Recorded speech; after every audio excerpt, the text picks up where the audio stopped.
Around 3100 BCE, at least 36 retainers were buried alongside King Aha at Abydos, young, healthy, and killed within days of their king's death, their bodies arranged with unsettling precision around his tomb. No one has ever fully explained why Egypt's first dynasty began with this scale of human offering, or why the practice vanished from the record almost as suddenly as it appeared. That single unanswered question leads into a much larger investigation. Because Egypt's ancient record is filled with cases where the physical evidence survives while the explanation disappears. Strange burials, sudden deaths, contradictory inscriptions. Tombs are built for reasons we can only reconstruct from fragments. We're going through all 22, starting with the bodies at Abydos. Around 3100 BCE, at least 36 retainers were buried alongside King Aha at Abydos, young, healthy, and killed within days of their king's death, their bodies arranged with unsettling precision around his tomb. No one has ever fully explained why Egypt's first dynasty began with this scale of human offering, or why the practice vanished from the record almost as suddenly as it appeared. That single unanswered question leads in. The desert at Abydos is quiet now. Wind moves low across the sand, curling around low mud brick walls that have stood in some form for over 5,000 years. This is el-Maabda, mother of pots, named for the shattered pottery that still litters the ground, offerings left by pilgrims who came here for 2,000 years after the tombs themselves were built. Beneath that broken pottery lies the necropolis of Egypt's first kings, and at the center of it, one tomb in particular has troubled archaeologists since the day it was uncovered, the tomb of King Aha. Aha ruled around 3100 BC, likely the second king of Egypt's first dynasty, possibly the same figure known to later tradition as Menes, the man credited with uniting Upper and Lower Egypt into a single kingdom. His tomb complex at Abydos is modest by the standards of the pyramids that would follow centuries later. 3 connected mud brick chambers sunk into the desert floor. But surrounding those chambers, archaeologists found something that the pyramids never would. Rows of subsidiary graves, dozens of them, arranged in careful order around the king's burial. At least 36 people were buried in those satellite graves. Some estimates run higher. They were young. Skeletal analysis suggests most were in good health at the time of death, showing no signs of illness or age that would explain their deaths naturally. They were buried at the same time as Aha, or very close to it, not added years later, not interred gradually as they died of natural causes. The layout itself argues for a single event.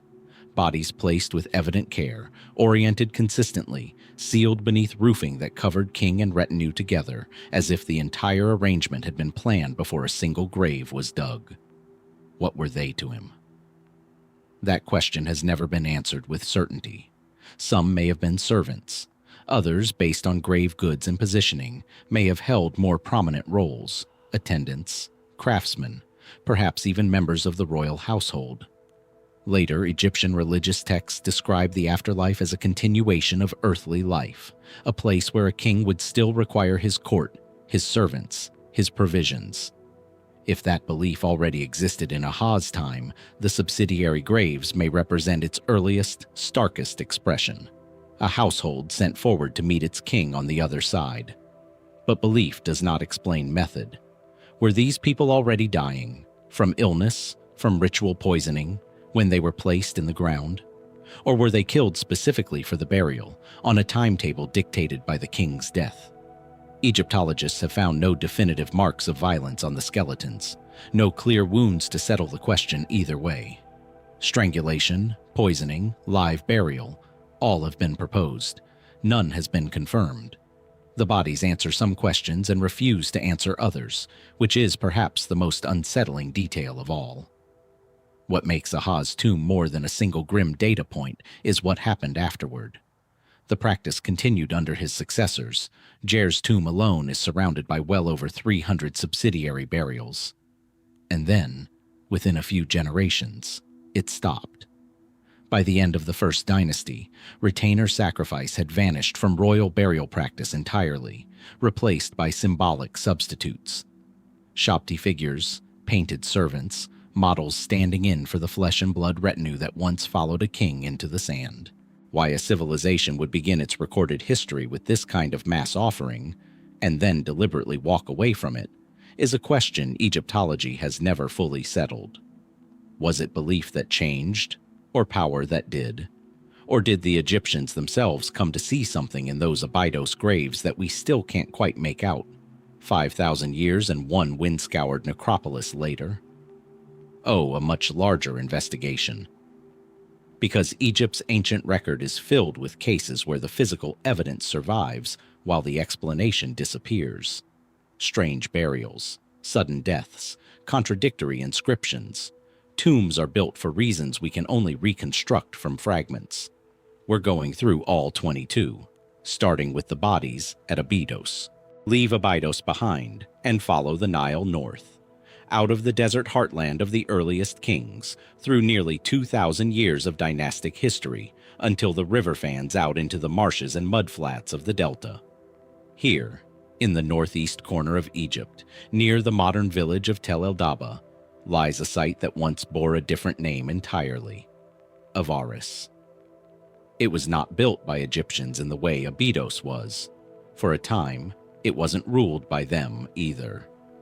Avaris rose to prominence during the Second Intermediate Period, a stretch of Egyptian history defined by fracture rather than unity.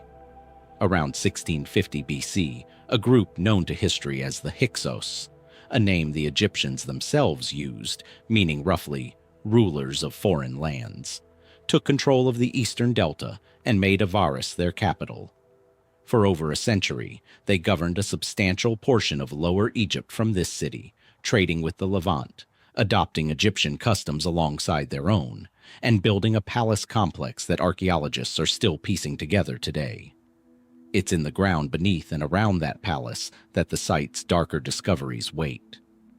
Since the 1960s, the Austrian Archaeological Institute, led for decades by Manfred Bietak, has excavated Tel el-Daba layer by layer, exposing a city that lived, traded, worshipped, and, in places, buried its dead in ways that don't sit easily beside the rest of the record. Among the ordinary cemeteries with their modest goods and conventional burials, excavators uncovered clusters of bodies that broke the pattern entirely.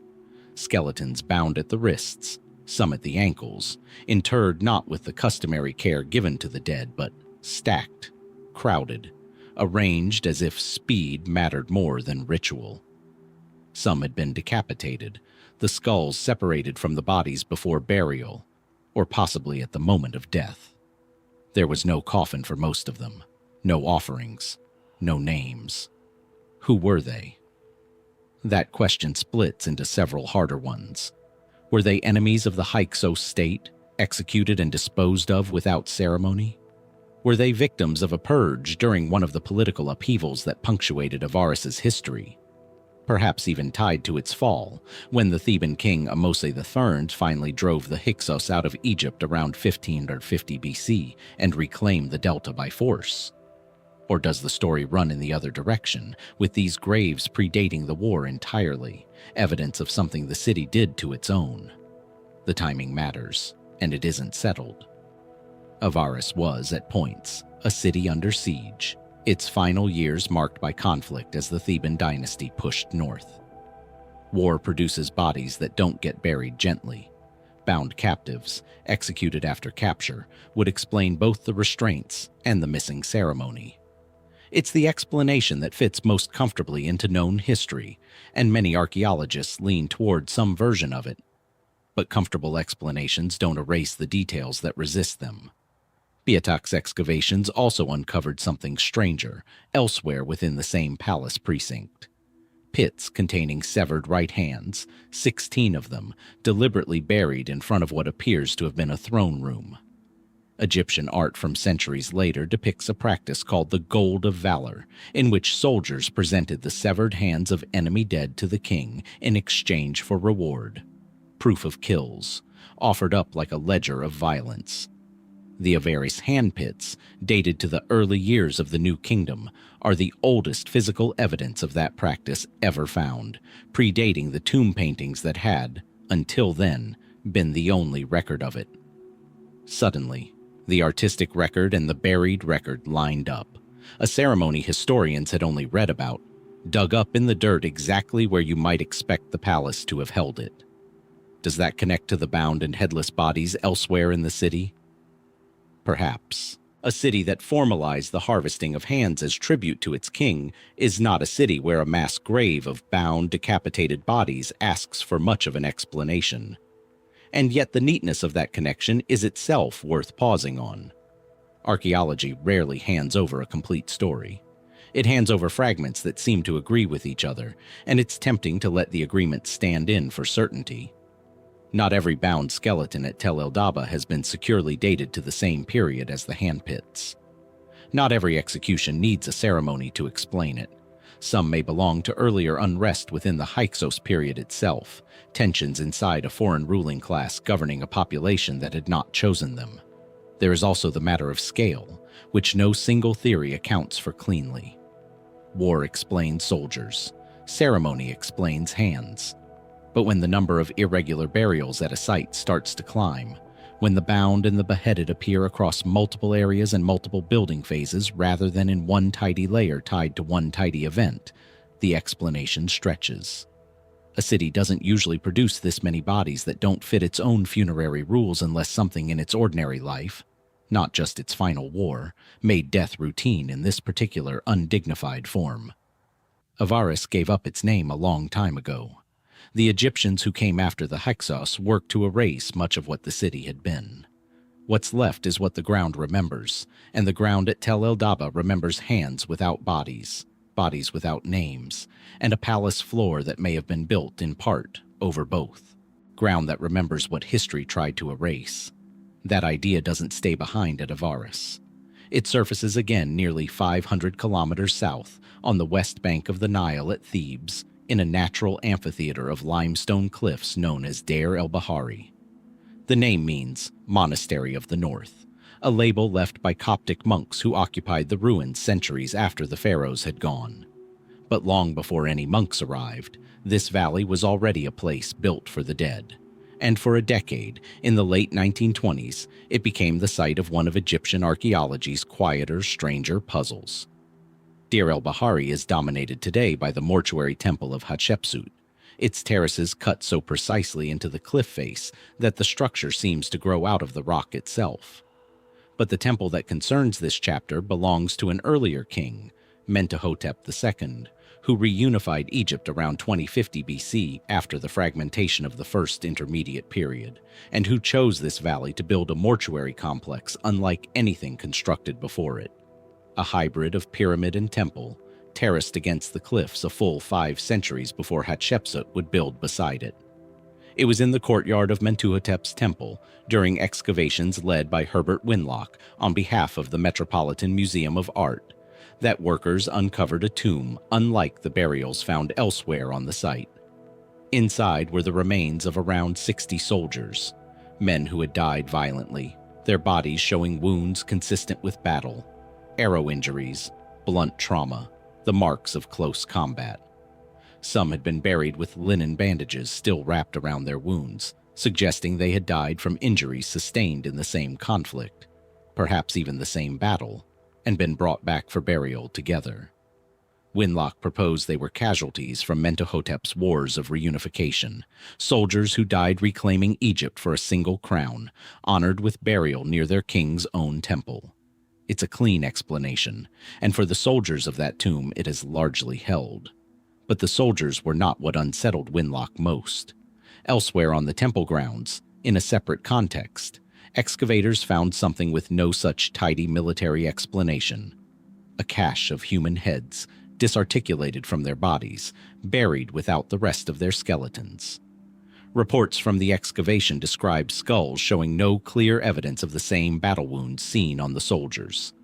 No consistent sign that these individuals had died the way the men in the linen bandages had. Whatever happened to them appears to have been a separate matter entirely, handled differently, buried differently, and never fully reconciled with the rest of what the temple grounds revealed. What connects a mortuary temple built to celebrate the reunification of a broken kingdom to a burial of severed heads kept apart from bodies that might once have belonged to them. Winlock's own notes reflect uncertainty as much as conclusion. Some later researchers have suggested a link to funerary ritual, a practice of secondary burial in which remains were handled, moved, or symbolically separated as part of a mortuary rite whose exact rules have not survived. Others have pointed toward punishment, decapitation as a penalty inflicted on enemies of the state, or on individuals whose crimes warranted a burial that denied them the wholeness Egyptians believed the body needed in the afterlife. To the ancient Egyptian mind, an intact body mattered enormously. It was the vessel the soul would need to endure eternity. Separating the head from the body was not just violence. It was a kind of erasure, a punishment that reached past death itself. If that's what happened here, the question becomes who deserved it, and why the temple of a reunifying king was where that erasure took place. Was this a display of consequences? A visible reminder laid into the ground of a monument to unity, of what happened to those who resisted it? Reunification, after all, is rarely bloodless, only in the moment of victory. The decades of fragmentation that preceded Mentuhotep's reign were decades of rival power centers, competing claims to the throne, local rulers who had to be defeated, persuaded, or eliminated before a single crown could sit on a single head again. A cache of separated skulls, buried near the temple that commemorated that victory, could easily be read as the unglamorous residue of consolidation. The losers of a war whose winners got the terraces and the inscriptions. Or the explanation may be older and stranger than politics. Some fringe interpretations have reached further back, toward ritual practices with no surviving textual explanation at all. Suggestions, never confirmed, of funerary customs involving the dead that predate the dynastic religion we associate with pharaonic Egypt. Mainstream Egyptology treats these ideas cautiously, and rightly so. The evidence at Deir el-Bahari is fragmentary, and fragmentary evidence invites speculation the way an open door invites wind. But the caution itself is telling. Nearly a century after Winlock's excavation, no consensus has fully closed the question of who those heads belonged to, or why they were buried the way they were. The soldiers of Mentuhotep's tomb have their story. Imperfect but coherent, wounds and wrappings pointing toward a battlefield and a burial that honored it. The heads found elsewhere on the same grounds have no such resolution. They rest still in the shadow of a temple built to mark the moment Egypt became whole again. Separated themselves from whatever bodies once made them whole. Wind the clock back further still, past Mentuhotep's reunification, past even Aha's reign at Abydos, into the centuries before Egypt was a single kingdom at all. Around 3600 BC, on a stretch of desert edge along the Nile's west bank in Upper Egypt, a settlement was taking shape that would grow into one of the most important cities of the pre-dynastic world. Hierakonpolis, city of the Falcon, a place that later Egyptians would remember as sacred to Horus himself. Hierakonpolis has given archaeologists more windows into pre-pharaonic Egypt than almost any other site. Elite tombs, early temple structures, the famous painted tomb with its procession of boats and figures that seem to anticipate dynastic art centuries before it existed. But among its cemeteries, in an area designated HK27C by the excavators of the Hierakonpolis expedition, researchers uncovered something that has resisted easy explanation since it first came out of the ground. A cluster of burials that came to be known informally as the burnt men. The bodies in HK27C were young adult males, and unlike the careful, resin-soaked, linen-wrapped preservation that later Egyptian burial practice would perfect over the following centuries, these had been altered by fire. Not cremated in the modern sense, not reduced to ash, but scorched, their remains showing clear evidence of exposure to intense heat either at or shortly after death. Some analyses have suggested the burning happened while soft tissue was still present, which raises the question mainstream archaeology has never fully closed. Were these men burned as part of the burial process itself, deliberately and with purpose? Or did the fire come first, the burial second, the scorching a cause of death rather than a ritual performed upon it? The distinction matters enormously, and the evidence pulls in more than one direction at once. Pre-dynastic Egypt has no surviving text to consult. Writing itself was still centuries away. What's left is entirely material: bone, ash residue, the position of bodies in the ground, and material evidence without a text to anchor it tends to support several stories equally well. One reading treats the burning as a ritual. Fire held meaning in later Egyptian religious practice, associated with purification, transformation, the movement of a body from one state of existence into another. If similar beliefs existed this early, the burnt men of Hierakonpolis might represent one of the oldest expressions of an idea that would echo through Egyptian religion for 3,000 years afterward. That death was not an ending, but a passage, and that fire helped a person make it. Under this interpretation, the men were not victims. They were, in some sense, the honored dead, treated according to a rite whose exact meaning has simply not survived long enough for anyone alive today to read it. A second reading is less gentle. Burning is also, and has always been, a method of execution and punishment, and the demographic pattern at HK27C, a cluster of young adult males set apart from the settlement's other burials, fits a pattern archaeologists elsewhere associate with the sacrificed or the condemned. If Hierakonpolis in 3600 BC was already developing the social hierarchy that later pre-dynastic evidence suggests, emerging elites, controlled labor, early forms of centralized power, then a cache of burned young men might represent something considerably darker. Retainer sacrifice performed centuries before Aha's tomb at Abydos, or the punishment of captives taken in conflicts between rival settlements competing for control of the Nile Valley before unification. Under this reading, the fire wasn't a passage. It was a punishment, or a warning, written onto the body for whoever might find it. There is a third possibility, quieter than the other two, and perhaps the hardest to rule out. Accident. A structure fire, a funerary pyre that got away from those tending it, bodies caught in a blaze that had nothing to do with intention at all.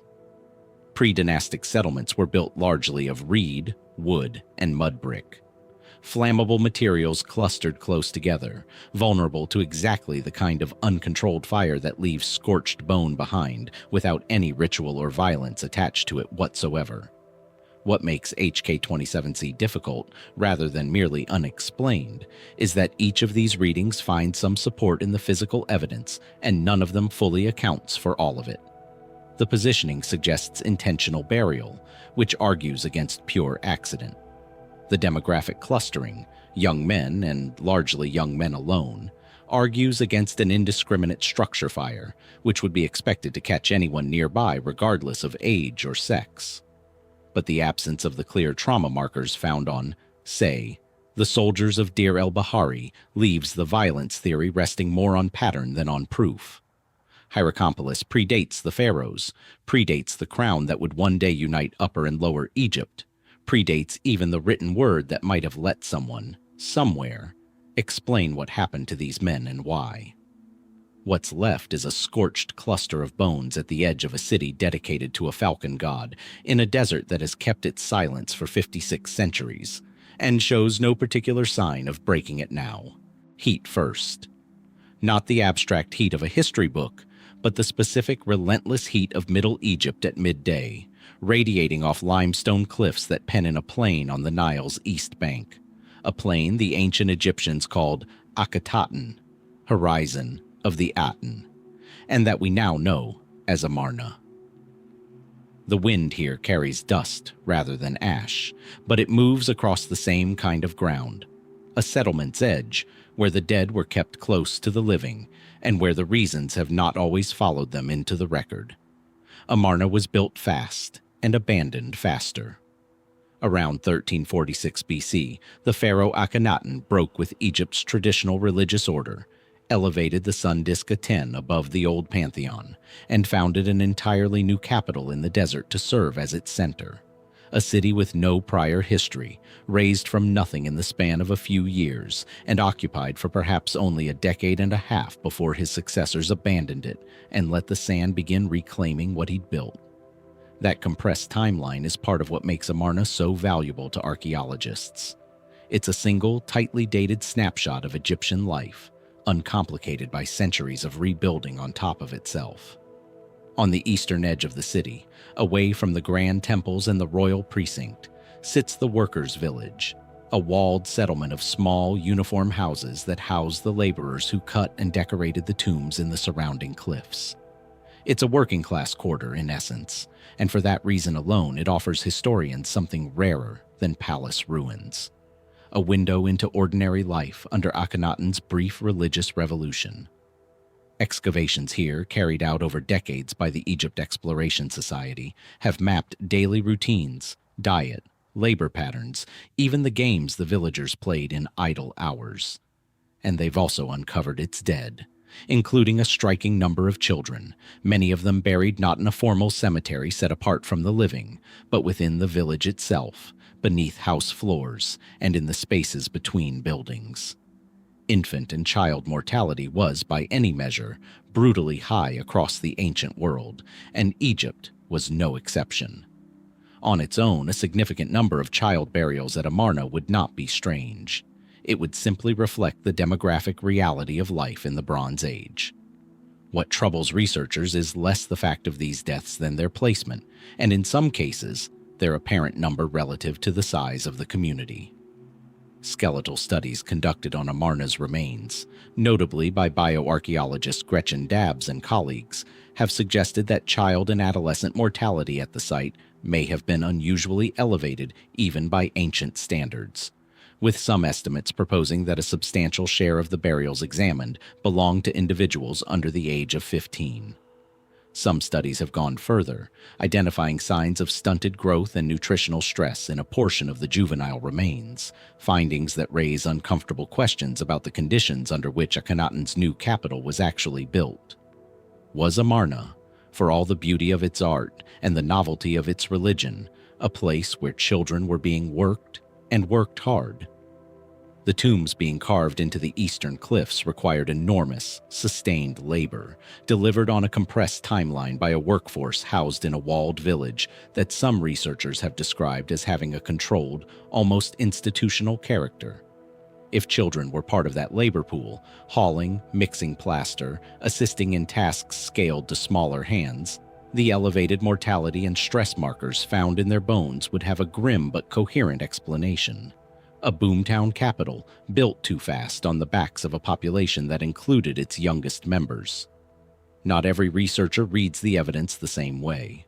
Some caution that mortality patterns at Amarna may simply reflect the ordinary demographic profile of any pre-industrial settlement, where roughly half of all children could be expected to die before adulthood, regardless of specific local conditions. Under this view, the placement of graves within the village, rather than in a separate necropolis, reflects not neglect, but its opposite. A desire to keep the youngest dead close to home, tucked beneath the floors of the houses that had sheltered them in life, following a domestic burial custom whose emotional logic needs no dark labor practice to explain it. And yet the placement itself remains an open question in a way that resists full resolution. Formal Egyptian cemeteries, with their processions and offerings and inscribed steles, existed for a reason. They were where the dead were meant to go, prepared for a recognized afterlife. Burying a child beneath a house floor, informally, without those markers, sits outside that expected pattern. Was it tenderness, a refusal to send a child's body somewhere unfamiliar? Was it haste, a burial performed quickly by a household with neither time nor resources for anything more formal? Or was it something closer to concealment, bodies disposed of within a settlement that had every reason to keep the human cost of its construction quiet? Akhenaten's city didn't last. Within a generation of his death, Egypt's priests and kings worked to erase his memory as thoroughly as they could, dismantling his monuments and letting Akhenaten crumble back into the desert it had risen from. What the erasure couldn't reach was what lay beneath the village floors. Small skeletons that have outlasted the religion built above them, still raising a question that the sun dis's brief reign never got the chance, or perhaps never had the intention, of answering. Leave the cliffs of Amarna behind and travel south again, back along the Nile to the desert edge outside Hierakonpolis, back to the same ground that gave up the burnt men of HK-27C. This time, the destination isn't a scorched cluster of young men set apart from the rest of the dead, but a burial that has puzzled excavators for a very different reason. Not how these people died, but how many of them ended up in the ground together, and what that number implies about a city that predates the pharaohs by centuries. Hierakonpolis, by 3600 BC, was already one of the largest and most complex settlements in the Nile Valley. A proto-urban center with distinct social strata, specialized craft production, and cemeteries that reflect a hierarchy so pronounced that some archaeologists consider it the clearest evidence yet of kingship taking shape before Egypt had kings in any formal sense. Its elite burials, including the famous Tomb 100 with its painted plaster walls, show individuals interred with wealth, ceremony, and space, a single body given an entire chamber to itself, along with the imagery and goods that would later become standard in royal burial practice. The mass burial found elsewhere at the site stands in stark contrast to that pattern, and that contrast is precisely what makes it difficult to explain. Rather than the individualized treatment given to the city's emerging elite, excavators uncovered a single grave context containing the remains of numerous individuals interred together, not spread across a cemetery in separate plots, but consolidated into one shared burial event. Pre-dynastic Egypt, so far as the archaeological record shows, generally treated its dead as individuals, each deserving a grave of their own, however modest. A cluster of bodies committed to the earth at once breaks from that norm sharply enough that it demands an explanation, and Hierakonpolis, characteristically, has not offered one that satisfies every question at once. The most straightforward explanation is the one archaeology reaches for first in cases like this: catastrophe. A settlement of Hierakonpolis' size, built largely from mud brick, wood, and reed in a floodplain environment, would have been vulnerable to sudden calamity. Disease outbreak moving fast through a dense population with no understanding of contagion, a flood surge overwhelming part of the settlement, or simply a season in which death arrived faster than the community's normal burial customs could accommodate. Mass graves born of crisis are a recognizable pattern across the ancient world, and there is nothing implausible about one occurring in pre-dynastic Egypt. Under this reading, the burial isn't sinister so much as practical, a community responding to sudden, overwhelming loss the only way it could, by burying its dead together because there was no time, and perhaps no labor available, to do otherwise. But the catastrophe doesn't fully account for everything researchers have noted about the burial's context relative to the rest of Hierakonpolis' mortuary landscape. This was a city already demonstrating, through its elite tombs, an increasingly rigid sense of who deserved individual commemoration and who did not. If the mass burial represents not an emergency response, but a reflection of that same emerging hierarchy. A burial of individuals who simply did not warrant the ceremony given to Hierakonpolis' elite, then the explanation shifts from accident to structure. Under this view, the mass grave isn't evidence of a crisis interrupting normal practice. It's evidence of normal practice for a class of people the city's social order had already decided didn't merit anything more. That reading opens onto still darker possibilities that some researchers have raised cautiously, without ever quite closing the case. A stratified pre-dynastic society, already producing sacrificial burials in some contexts and increasingly monumental ones in others, is a society in which the deaths of the low-status many could plausibly have been treated as incidental. The human cost of labor, of conflict between rival settlements jostling for dominance in the Nile Valley before unification, or of a ruling class consolidating power by whatever means were necessary and burying the evidence, literally, together and without ceremony. Egypt's pre-dynastic period was not peaceful by any measure historians have reconstructed. Rival centers of power along the Nile were, in this era, actively competing for control of trade routes, farmland, and eventually the very idea of a unified kingdom.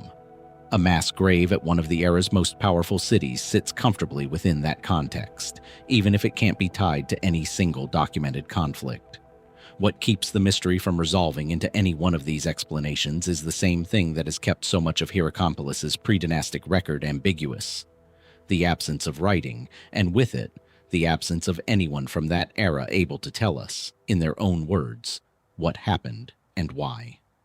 Bones can suggest age, sometimes health, occasionally trauma. They cannot testify to intention. They cannot say whether the hands that dug this grave were moving quickly out of grief, out of necessity, or out of something closer to disregard. Hierakonpolis has already given up the burnt men of HK-27C, a scorched puzzle with 3 plausible and irreconcilable explanations. Now it offers a second unresolved grave in the same general landscape, from roughly the same unwritten centuries, a city whose surviving elite tombs tell a story of ambition and hierarchy taking shape, standing beside a mass grave that tells a very different story, in a language no one has yet learned to fully read. Whoever lay in Hierakonpolis's Tomb 100, the occupant of that painted chamber, the closest thing the pre-dynastic Nile has to a named face of early kingship, did not go into the ground alone in the way we usually mean that phrase. Human company was not the only kind interred around the elite of early Hierakonpolis. Elsewhere in the site's sprawling cemetery complex, in an area designated HK6, archaeologists uncovered something that pulls this city's mystery in yet another direction. Not bound captives, not a mass grave of the anonymous, but animals, large, dangerous, exotic animals, buried with what appears to be the same ceremony given to the human elite around them. The HK6 cemetery, excavated over more than 2 decades by Renee Friedman and the Hierakonpolis expedition, has produced one of the richest bodies of evidence for early elite mortuary practice anywhere in pre-dynastic Egypt.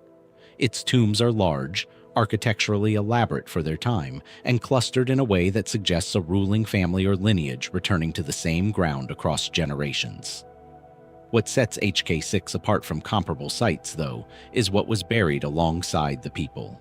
Elephants, baboons, leopards or other wild cats, hippopotami, aurochs, massive wild cattle, ancestors of the domesticated breeds that would later fill Egyptian farms. Some of these animals show healed injuries consistent with captivity, suggesting they weren't hunted and killed for the burial, but kept alive beforehand, sometimes for a considerable period, before being sacrificed. That detail, captivity preceding sacrifice, is what turns this from an unusual discovery into a genuinely difficult one. Keeping an elephant alive in the middle of a pre-dynastic Nile Valley settlement is not a small undertaking. It requires sustained feeding, handling, and control of an animal that, fully grown, could kill anyone who mismanaged it. The same is true in different ways of leopards and baboons, animals that do not domesticate easily, if at all, and that would have required deliberate, resourced effort to maintain in a captive state for any length of time. Whoever assembled the menagerie at HK6 was not simply killing whatever wildlife happened to be nearby. They were curating a collection, and that curation implies planning, resources, and very likely a network of trade or capture reaching well beyond the immediate vicinity of Hierakonpolis itself. Why go to that trouble? The most widely accepted explanation ties directly into the same story Tomb 100 and the rest of Hierakonpolis's elite cemetery already tell: the early construction of kingship through symbolic display. Later, Egyptian pharaohs would be depicted for millennia smiting enemies, controlling chaos, and standing in dominion over the natural world.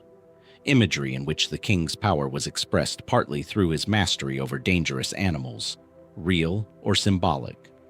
If that ideology has roots this deep, HK6's menagerie may represent one of its earliest physical expressions. A ruler, or a ruling family, demonstrating authority not through wealth alone, but through the literal, physical control of creatures that ordinary people could never hope to manage. An elephant buried beside you wasn't just an offering. It was a statement, one that needed no writing to be understood by anyone who saw it. Power made visible in the body of the most powerful animal anyone in the Nile Valley had ever seen up close. There's a colder reading sitting alongside that one, though, and it doesn't require abandoning the display theory so much as sharpening it. Symbolic power, in the ancient world, was rarely just symbolic. A ruler who could command the labor and risk necessary to capture and keep a leopard alive could presumably command quite a lot else, including, potentially, human subjects whose fates were similarly instrumentalized. The animal burials of HK6 sit in the same broad cemetery landscape as the mass grave and the burnt men of HK27C, all drawn from a period in which Hierakonpolis was actively consolidating the kind of stratified authority that later became Egyptian kingship. Under this reading, the menagerie isn't separate from the site's darker burials. It's the same impulse toward domination, expressed on a different species, proof that control over life and death, human or animal, had already become central to how power was performed here, centuries before the first crown existed to formalize it. What no theory yet fully explains is the sheer logistical mystery underneath all of it. Where did a pre-dynastic settlement obtain multiple elephants, animals whose historical range in Egypt was already contracting by this period? And how did they transport, contain, and care for them without leaving behind more evidence of the infrastructure such an effort would require? Were these animals captured locally, in a Nile Valley environment still wilder and more biodiverse than it would become, or brought from further afield through exchange networks archaeologists have only begun to trace? Every answer generates a further question about a society we can only reconstruct from bones, post holes, and the occasional painted wall. Tomb 100's occupant left behind an image: painted boats, painted figures, an early grammar of power rendered in pigment. The animals of HK6 left behind something closer to a sentence in that same grammar, written not in paint, but in captivity and sacrifice. Proof that in Hierakonpolis, long before Egypt had a single ruler, the ability to hold dominion over something dangerous was already worth burying yourself beside. Dominion over the dangerous is one kind of power. But not every animal buried in ancient Egypt was there to prove strength. Some were buried by the millions, and the sheer scale of that practice deserves a moment's honest reckoning before we go underground to see it. Travel roughly 80 kilometers north of Hierakonpolis's pre-dynastic cemeteries, and nearly 3,000 years forward in time to the necropolis of Saqqara outside Memphis.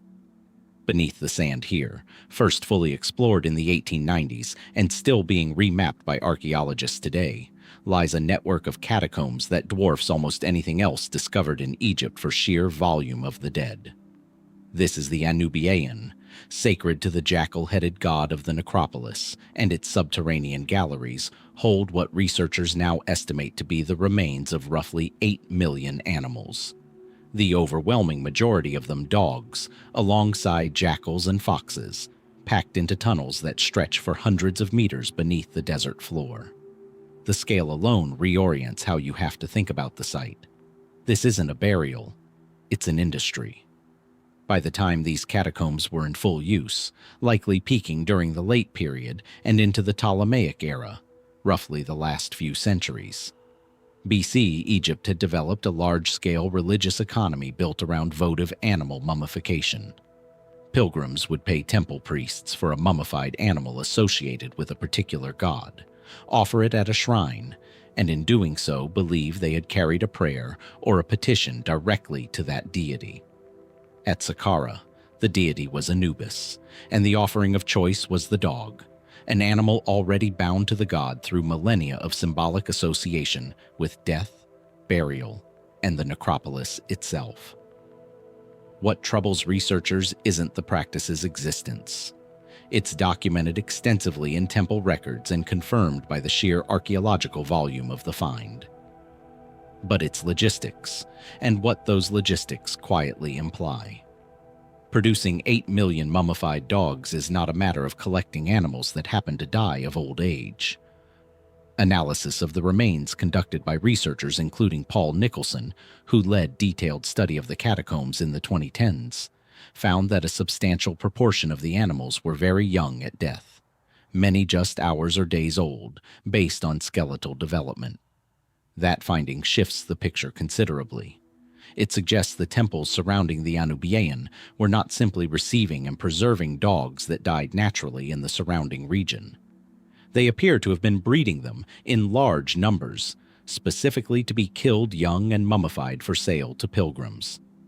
That's a difficult fact to sit with, and mainstream Egyptology mostly treats it plainly, without much sensationalism, an industrial-scale religious economy meeting genuine popular demand for offerings, sustained by an animal breeding and killing operation sized to match.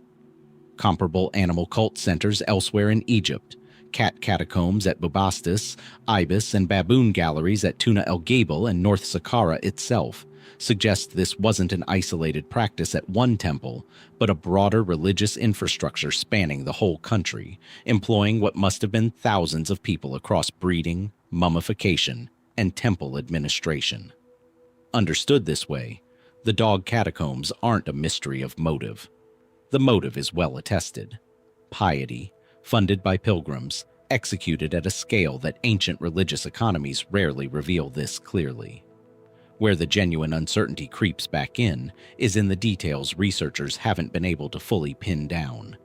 How exactly were millions of animals killed quickly enough and with enough consistency to sustain an operation of this size across centuries? Some remains show evidence consistent with the animals having their necks broken, a method that would have been fast and required little specialized equipment, fitting an operation built for volume rather than ceremony for each individual animal. But the sheer throughput implied enough dogs continuously to fill galleries stretching the length of several city blocks is difficult to reconcile with the labor-intensive process of proper mummification, which for a human body could take up to 70 days. Many of the animal mummies show clear shortcuts: incomplete wrapping, bundles that turn out on CT scanning to contain only partial remains, or in some documented cases at comparable sites, no animal material at all, just wrappings shaped to resemble one. Fraud, care, and haste all seem to have coexisted within the same religious system, sold to pilgrims who may never have known, or perhaps never needed to know, exactly what was inside the linen they carried to the shrine. And there is still the matter of belief itself, which no inventory of bones can fully recover. What did it mean to the ordinary Egyptian standing at the mouth of the Anubiaeon to offer a bred-and-bought puppy's remains to a god of the dead? Was it comfort, transaction, genuine communion with Anubis, mediated through an animal whose brief life had been purpose-built for exactly this moment? The temples that ran this operation left behind papyri detailing payments and administration, but almost nothing describing what the act was supposed to feel like from the inside. 8 million is not a number that resolves easily into a single story. It sits somewhere between devotion and manufacture, between an economy of faith and the industrial machinery required to keep that faith supplied. And the tunnels beneath Saqqara, still not fully excavated even now, may yet have more to say about which side of that line the ancient Egyptians themselves believed they were standing on. Linen wrapped around bodies built for volume, not ceremony. That image doesn't vanish easily. Carry it south from Saqqara, nearly 500 kilometers up the Nile to Thebes, and let it change shape. Because at Deir el-Medina, the village that housed the artisans who carved and painted the tombs of the Valley of the Kings, archaeologists found linen wrapped around a body for an entirely different reason. And underneath it, something that wasn't supposed to be visible on Egyptian skin at all. Deir el-Medina was a planned settlement, built and maintained by the state to house the specialized workforce responsible for royal tomb construction throughout the New Kingdom, roughly 1550 to 1080 BC. Because it existed to serve the necropolis, and because its residents were themselves skilled in the very funerary crafts practiced on Egypt's kings, the village has yielded an extraordinarily rich archaeological record. Letters, court documents, sketches, and burials that offer a level of intimate, ordinary detail rarely available anywhere else in ancient Egypt. It's a place where historians know the names of specific workmen, the days they called in sick, the disputes they had with neighbors. Amid all that texture, one discovery stood apart enough that it took decades to fully appreciate.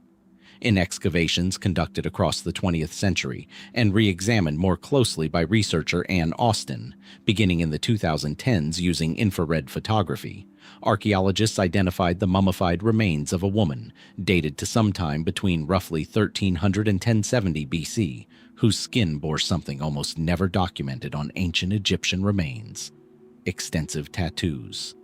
Infrared imaging, which can reveal ink beneath skin darkened by mummification in ways visible light cannot, showed at least 30 individual tattoos spread across her body, on her arms, shoulders, back, and neck. The designs included images of Wadjet eyes, baboons associated with the god Thoth, lotus blossoms, and a striking motif appearing at the base of her neck. A series of zigzagging lines that some researchers have interpreted as representing the Egyptian hieroglyph for marshland, or possibly a stylized bark or boat. Tattooing itself was not entirely unknown in ancient Egypt.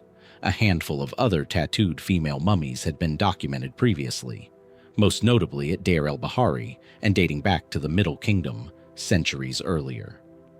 But what made the Deir el-Medina woman remarkable was both the density of the tattoos covering her body and their placement. Many of the designs were positioned in locations she herself could not have seen without a mirror, across her upper back, along the back of her neck, which raises an immediate question about intention. If tattoos were meant primarily for the wearer's own benefit, why cover skin she'd never be able to view directly? The placement suggests the markings were meant to be seen by others, or perhaps by something else entirely. That something else is where mainstream interpretation and open speculation begin to diverge. Austin and colleagues have proposed that many of the symbols, particularly those associated with Hathor, a goddess linked to healing, motherhood, and protection during childbirth, suggest the tattoos may have served a protective or ritual function, possibly connected to fertility, pregnancy, or safe delivery. Under this reading, the woman may have held some kind of specialized religious or medical role within the community, someone whose body itself became a tool of ritual practice, her tattoos less decoration than a kind of permanent wearable invocation. Protection carried on the skin into every room she entered, every ritual she performed, every birth she may have attended. Some researchers have pushed the interpretation further, suggesting she may have functioned as a wise woman or a religious practitioner of some kind, a figure whose specific title doesn't survive in any of Deir el-Medina's otherwise abundant textual record. An absence that is, on its own, worth sitting with. This was a village that documented an enormous amount about its residents' working lives. That a woman marked this extensively, in ways clearly meaningful enough to warrant dozens of individual images across her entire body, left no corresponding written trace of who she was or what her tattoos meant to the people around her, is difficult to explain as simple oversight. Other researchers remain more cautious, noting that a single set of remains, however striking, cannot support firm conclusions about formal religious office. It's possible her tattoos reflected personal devotion rather than professional role, a private expression of faith rendered permanent without any specialized title attached to it at all. The line between personal piety and institutional practice in ancient Egyptian religion was not always sharp, and it's entirely possible no one, including the woman herself, would have drawn the distinction the way modern researchers feel compelled to. What remains, beneath the linen that concealed her for over 3,000 years, is a body that speaks in a language partially legible and partially not. Symbols whose general meaning can be traced to known deities and known concerns, arranged in a pattern whose full significance died with the woman who wore it. Deir el-Medina told historians the names of the men who built the Valley of the King's Tombs. It has yet to tell us the name of the woman whose skin may have protected them, or someone else entirely, through rituals no text has survived to describe. A body that speaks in a language only partially legible, that idea doesn't belong to Deir el-Medina alone. Follow the Nile roughly 200 kilometers north, to a stretch of desert near the modern village of el-Maabda, close to the ancient site of Deir el-Gabrawi, and you'll find an entire cemetery built around the same unresolved tension. Creatures preserved with obvious care, in obvious abundance, whose full meaning still resists the researchers trying to read them. El-Maabda sits near the boundary of what ancient Egyptians associated with Sobek, the crocodile god linked to the Nile's fertility, its danger, and the pharaoh's own claims to strength and dominion over water. Crocodile cults were not unusual along the river. Ambo, further south, maintained one of the most famous, with live sacred crocodiles kept and worshipped within the temple precinct itself. But El-Maabda's contribution to the story is different in character. Not a temple where crocodiles were venerated in life, but a necropolis where they were interred in death, and interred in numbers substantial enough to constitute one of the largest crocodile mummy deposits ever documented in Egypt. Excavations at the site, and study of comparable material recovered from it over the past century, have turned up mummified crocodiles ranging enormously in size. From small hatchlings barely longer than a human hand to adults stretching several meters. Their jaws sometimes bound shut with linen, their bodies wrapped following funerary conventions closely mirroring those used for elite human burial. Some were interred individually, in what appear to be dedicated wooden coffins shaped to the animal's form. Others were bundled together in mass groupings, dozens of animals wrapped into a single collective burial. The range itself, from the solitary, individually coffined crocodile to the anonymous crowded bundle, mirrors a pattern that should sound familiar by now. A hierarchy of care applied even to a single species, some treated as individuals worth commemorating, others processed in bulk. The mainstream explanation follows the same logic already established at Saqqara's dog catacombs. Votive religious economy, functioning at scale. Pilgrims devoted to Sobek would purchase a mummified crocodile or contribute to its preparation as an offering intended to carry a prayer or petition to the god. Given the god's association with the Nile itself, that petition might reasonably have concerned the flood's timing and generosity, protection from the river's genuine dangers, or fertility more broadly. Concern central enough to Egyptian agricultural life that a dedicated, large-scale religious industry built around them makes complete practical sense. Under this reading, El-Maabda is simply the crocodile equivalent of what Saqqara's tunnels revealed for dogs. Devotion translated into an industrial process. Uncomfortable to modern sensibilities, perhaps, but coherent within its own religious economy. Where El-Maabda complicates that tidy parallel is in the sourcing of its animals, a question that has never been fully settled. Breeding a dog is straightforward. Breeding a Nile crocodile, a genuinely dangerous apex predator capable of killing the people meant to raise it, is an entirely different undertaking. Unlike Saqqara's dogs, where evidence points fairly clearly toward deliberate breeding for the purpose of sacrifice, the crocodiles of El-Maabda present a murkier picture. Were they captured wild from the Nile as needed, an ongoing and genuinely hazardous harvest sustained across generations of temple operation? Were some raised in captivity from eggs, in enclosures whose remains have not been clearly identified archaeologically, while others were taken from the river directly? The mixture of ages and sizes found at the site, everything from unhatched eggs to full adults, suggests the operation drew on more than one source simultaneously. But the exact infrastructure behind that supply chain remains something researchers have pieced together more from inference than from direct evidence. There's a further wrinkle that has drawn attention from researchers examining crocodile mummy deposits across multiple Egyptian sites, El-Maabda included. Not every bundle contains what it claims to. CT scanning and radiographic analysis of crocodile mummies elsewhere in Egypt has revealed cases where wrapped, coffin-shaped bundles presented as crocodile burials contained partial remains, unrelated animal material, or in some documented instances, no crocodile at all. Mud, sticks, or other filler shaped and wrapped to approximate the expected form. Whether this pattern extends significantly into the El-Maabda material specifically is not fully resolved, but its documented presence at comparable sites raises an uncomfortable possibility for the site as a whole, that alongside genuine devotion and genuine animals, at least some portion of this vast religious economy involved substituting expectation for reality, selling pilgrims a symbol rather than the substance behind it. If that's true here as it was elsewhere, it reframes the entire cemetery rather than simply adding a footnote to it. A crocodile necropolis assembled with total sincerity is one kind of site. A crocodile necropolis in which sincerity, industry, and quiet fraud existed side by side, wrapped in identical linen and indistinguishable to the pilgrim who purchased the offering, is something else. A monument not just to belief, but to the gap that can open between what a religious economy promises and what it's actually able, or willing, to deliver at scale. Sobek's temples are largely silent now, their crocodile pools empty, their priesthoods gone along with the language of ritual that once explained exactly what a bound and wrapped crocodile was supposed to accomplish for the person who paid for it. What's left at El-Maabda is what's always left in cases like this. Bodies, real and sometimes not, arranged with a care that implies meaning without fully surrendering what that meaning was.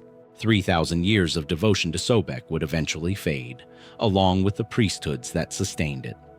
Skip forward past the end of that world entirely, past the New Kingdom, past the Late Period, into the twilight of pharaonic religion itself. To 1891, when a discovery at Deir el-Bahari would force Egyptologists to reckon with what happens when a civilization runs out of time to protect its own dead the way it once intended to. The site is known as Bab el-Gasus, Gate of the Priests, a tomb complex on the west bank at Thebes, not far from the terraces of Hatshepsut's temple and the burial ground where Mentuhotep's soldiers and their unexplained companions had been laid to rest centuries before them. When workers from the Antiquities Service, following leads that had already led them to the nearby Deir el-Bahari royal cache a decade earlier, broke into Bab el-Gasus, they found something almost incomprehensible in scale. Over 250 mummies, along with their coffins and funerary equipment, packed into the tomb's chambers and corridors. It remains one of the largest single caches of mummified remains ever discovered in Egypt, and almost all of them shared a common origin: priests and priestesses of Amun, largely from the 21st dynasty, roughly 1070 to 945 BC. That shared origin is the key to understanding why so many bodies ended up crowded into one tomb rather than resting, as their owners surely intended, in individually prepared burials of their own. By the 21st dynasty, Egypt had fractured politically, with the north governed from Tanis, while a line of high priests effectively ruled Upper Egypt from Thebes.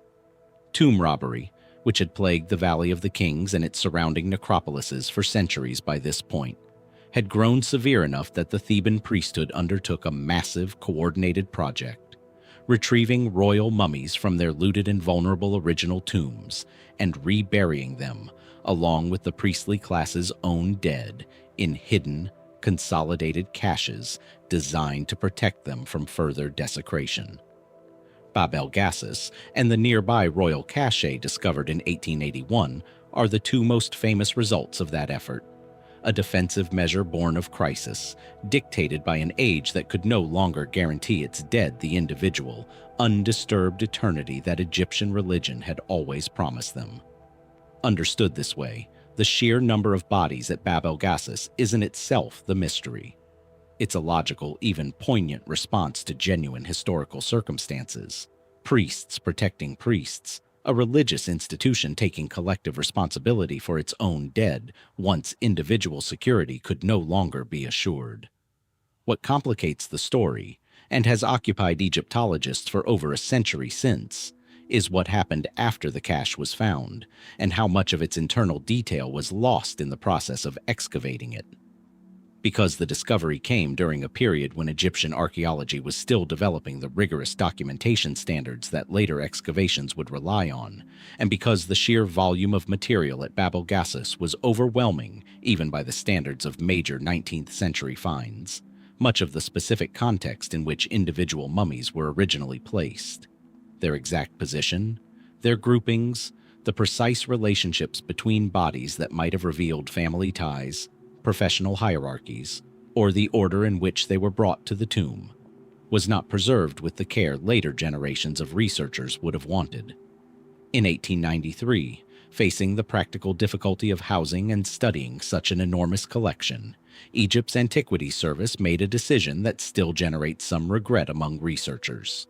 Roughly 150 of the coffins and their mummies were distributed as diplomatic gifts to museums and institutions around the world, scattering a single coherent archaeological assemblage across more than a dozen countries. That scattering is where the deeper mystery of Bab el-Gasus actually lives. A cache this size, drawn from a specific and relatively narrow priestly community over a defined period, had enormous potential to answer detailed questions about who these people were to one another, genealogies, professional succession within the Amun priesthood, patterns in how families and colleagues chose to be buried together, or apart. Some of that potential has been recovered through painstaking modern research as scholars work to reconstruct the original find through old records, photographs, and the scattered coffins themselves, now held everywhere from Cairo to museums across Europe and beyond. But much of it is likely gone permanently, dispersed along with the bodies themselves, in a decision made under 19th century diplomatic and practical pressures that had little regard for the questions future archaeologists would want to ask. There is something quietly haunting in that irony, worth sitting with before moving on. The priests of Bab el-Gasus were reburied specifically to keep them together, protected as a community against the chaos of a fracturing kingdom. They succeeded for nearly 3,000 years. It was the moment of their rediscovery. Not tomb robbers, not political collapse, but the well-intentioned hands of the archaeologists who found them, that finally did what centuries of instability could not, and scattered them across the world in pieces too incomplete to fully reassemble. From Thebes, travel north again along the Nile, back to the ground where this entire investigation began. Abydos, and the same royal necropolis where King Aha's retainers were buried 5,000 years ago. This time, the discovery waiting in the sand has nothing to do with human remains at all. Though, as with so much at this site, the animals in question raise questions that circle back uncomfortably to the same themes of sacrifice and status that have followed this investigation from its very first chapter. In 2003, archaeologists excavating near the funerary enclosure of an early First Dynasty king at Abydos uncovered a set of graves unlike anything previously documented in Egypt. 10 donkeys, buried in individual graves, each animal interred with a level of care typically reserved for elite human burial. The donkeys had been placed on their sides in a subterranean chamber, positioned deliberately and covered with a layer of matting before the graves were sealed. A treatment far more elaborate than utilitarian animal disposal would require, and one that placed these creatures within the same ceremonial framework already surrounding the human retainer burials found nearby. That placement is the first thing worth sitting with. The donkey graves lie close to the funerary enclosures associated with early dynastic kings, in the same general zone at Abydos, where subsidiary human burials, like those surrounding Aha's tomb, had already established a precedent for interring servants and attendants near royal monuments to accompany a ruler into the next life. Skeletal analysis of the donkeys revealed signs consistent with the animals having performed sustained labor during their lives. Wear patterns on the bones suggesting they had spent years carrying loads, the kind of physical evidence you'd expect from working pack animals rather than creatures bred and killed young purely for ceremonial purposes, the way many of the votive animals at Saqqara or el-Maabda appear to have been. That distinction matters enormously for how the burial gets read. These weren't disposable animals manufactured for a single ritual moment. They were working donkeys, animals that had spent real years of service before ending up in individually prepared graves at one of Egypt's most significant royal cemeteries. The most straightforward explanation treats this as an extension of the same logic already visible in the human subsidiary burials nearby. A king's household, in the earliest formulation of Egyptian royal afterlife belief, needed not just servants but the working animals that supported daily life and labor. Just as courtiers and attendants were provided to accompany a king into eternity, so too, it seems, were the beasts of burden that kept a royal household functioning. A complete world, sent forward together, humans and animals both understood as necessary components of a king's eternal establishment. Why donkeys specifically, though, rather than the cattle or other livestock that held more prominent symbolic roles elsewhere in early Egyptian religious imagery? Donkeys were, by this period, already central to Egyptian trade and transport, serving as the primary pack animal across desert routes connecting the Nile Valley to outlying oases, mining regions, and trade networks stretching toward the Red Sea and beyond. A king's power in this era was expressed not only through control of people and land, but increasingly through control of trade and resource extraction, expeditions that depended entirely on pack animals capable of crossing terrain no boat could reach. 10 donkeys, buried with individual care beside a royal monument, may represent a specific claim. that this king's authority extended not just over the Nile Valley itself, but over the routes and resources beyond it, the literal engines of a trade network essential to early dynastic Egypt's growing wealth and reach. There's a smaller, stranger detail within the find that has drawn its own separate attention. Among the equid remains at Abydos, researchers identified variations suggesting the animals may not have been true domestic donkeys in every case, but possibly included hybrids or animals reflecting an early, still developing stage of donkey domestication in Egypt. If accurate, that detail would place these burials remarkably close to the very beginning of the donkey's transition from wild animal to essential domestic labor across the ancient Near East, meaning the graves at Abydos may capture not just an act of royal ceremony, but a genuinely early snapshot of a domestication process still actively underway when these particular animals lived and worked. What remains unresolved is less the general purpose of the burial than its precise logic. Why 10, specifically, rather than some other number tied to a household's actual working herd? Why this particular king's monument received this treatment when comparable donkey burials haven't been identified at every equivalent royal enclosure nearby? And whether the individual care given to each animal reflects genuine attachment, formal ritual protocol, or some combination the surviving evidence can't fully separate. Early dynastic Egypt left no texts explaining its own logic here, only the graves themselves, arranged with a deliberateness that argues for meaning without specifying what exactly that meaning was. Abydos gave this investigation its opening mystery, and here it offers something quieter, but no less puzzling. Proof that even the animals working alongside Egypt's first kings were considered worth sending into eternity beside them, for reasons the sand has kept as carefully as it kept the men. Horus has been present in this investigation from its very first mile marker, even when his name wasn't spoken directly. Hierakonpolis, city of the Falcon, took shape under his patronage in Egypt's earliest centuries. The kings buried at Abydos, Aha included, ruled as his living embodiment on earth, their power inseparable from the god whose eye watched over the Nile Valley from above. It's fitting, then, that this investigation's next unresolved grave belongs to Horus's own animal. Not one king's falcon, but thousands of them, buried together at a site that has only recently begun giving up its secrets. Quesna lies in the central Nile Delta, a region of Egypt that has historically received far less archaeological attention than the more heavily excavated sites of Upper Egypt, largely because the delta's wetter environment preserves organic remains far less reliably than the arid conditions further south. What has survived at Quesna, excavated primarily since the early 2000s by a team from the Egypt Exploration Society under Joanne Rowland, is a substantial animal necropolis in active use across a broad span of the late and Ptolemaic periods, roughly the last several centuries BC. And among its most significant contents are the mummified remains of an enormous number of falcons, birds sacred to Horus, interred here in quantities that place Quesna among the most important falcon cult centers so far identified in Egypt.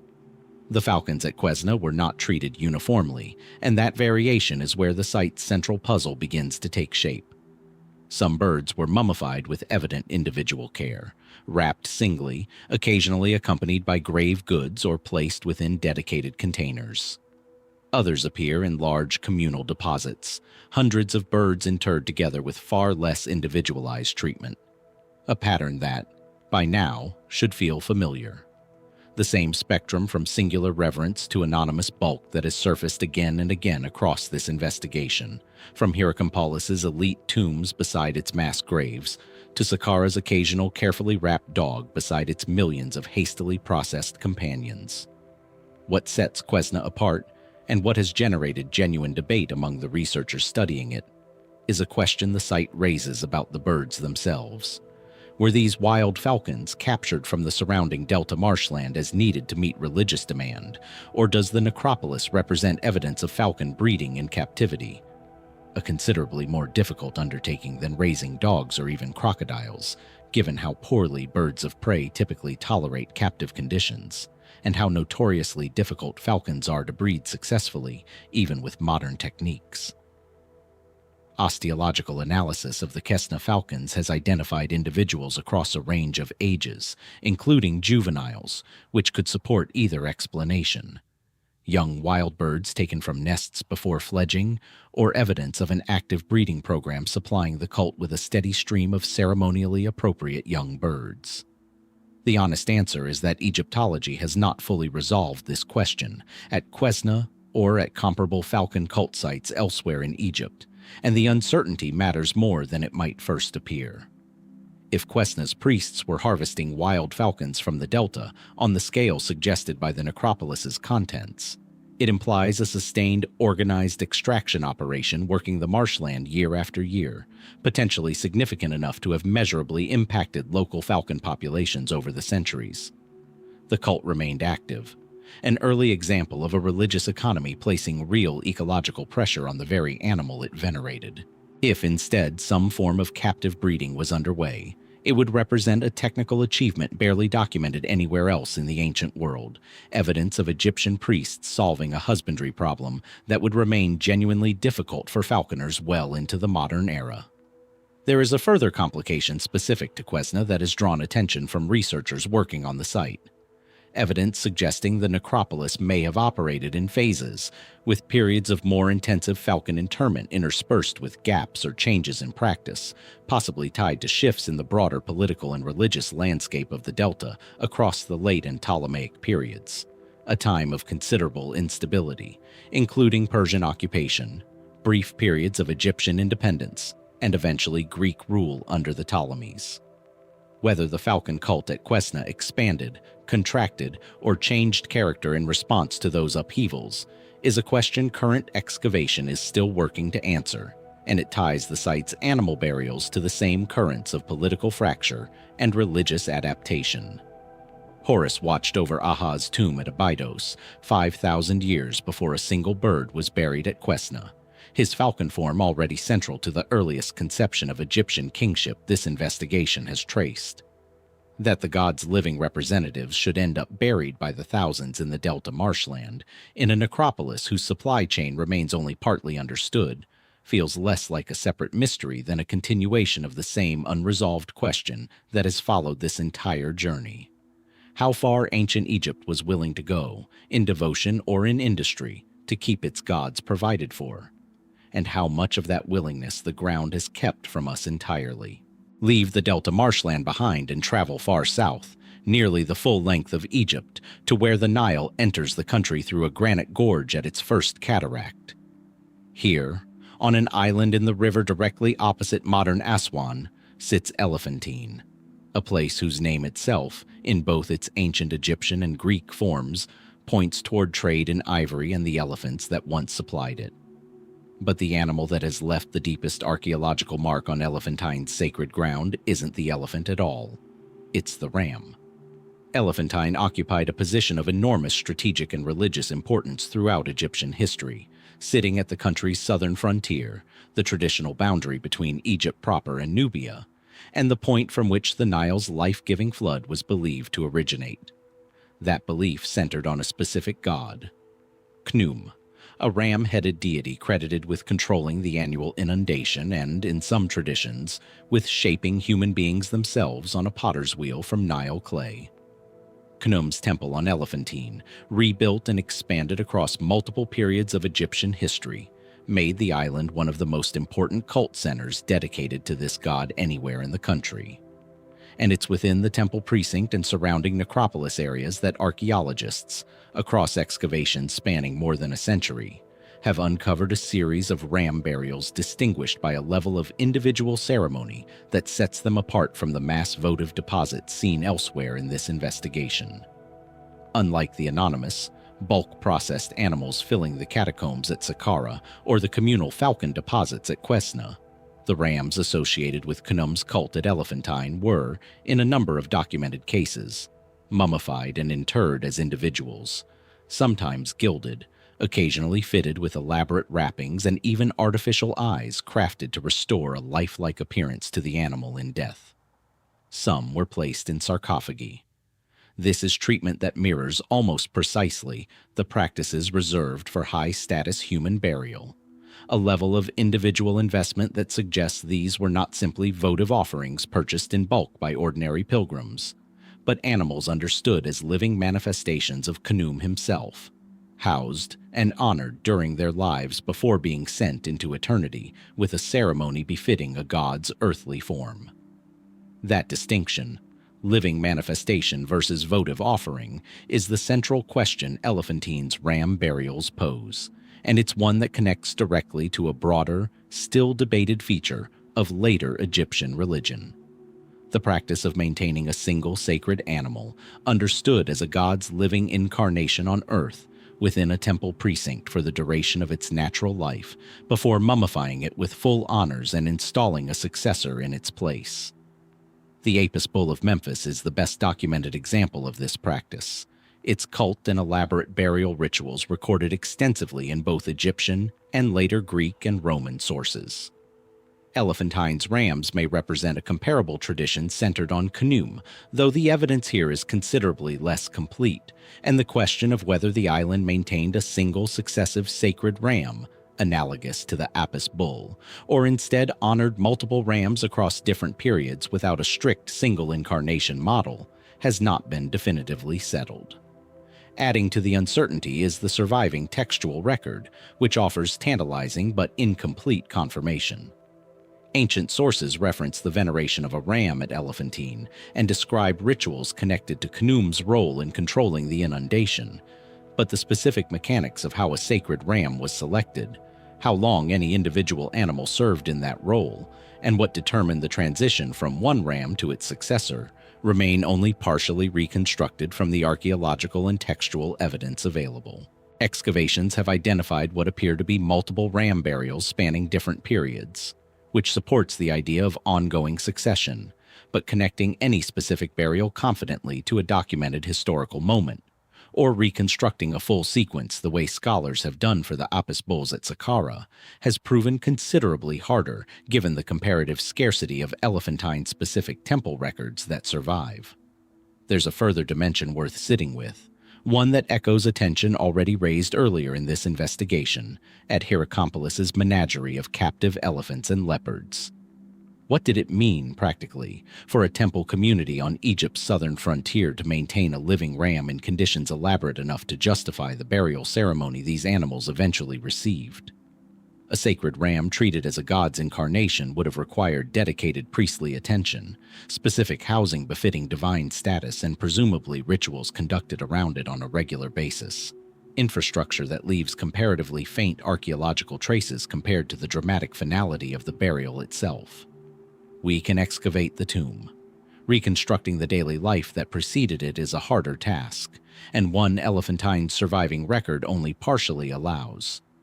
Khnum's temple still stands, in ruined but recognizable form, on the island where the Nile first enters Egypt proper, a fitting location for a god credited with shaping both the river's flood and human life itself. Beneath and around it lie rams once treated as his living presence on earth, gilded and provided for in death with a ceremony historians can partially reconstruct, but not fully complete, at a frontier where Egypt's most fundamental beliefs about creation, flood, and divine incarnation converged, and where the exact rules governing that convergence were never fully written down for anyone since to recover. Artificial eyes, fitted carefully into a ram's mummified face to restore in death what life could no longer hold. That same impulse toward crafted likeness turns up again, in miniature, roughly 200 kilometers north of Elephantine, at Thebes.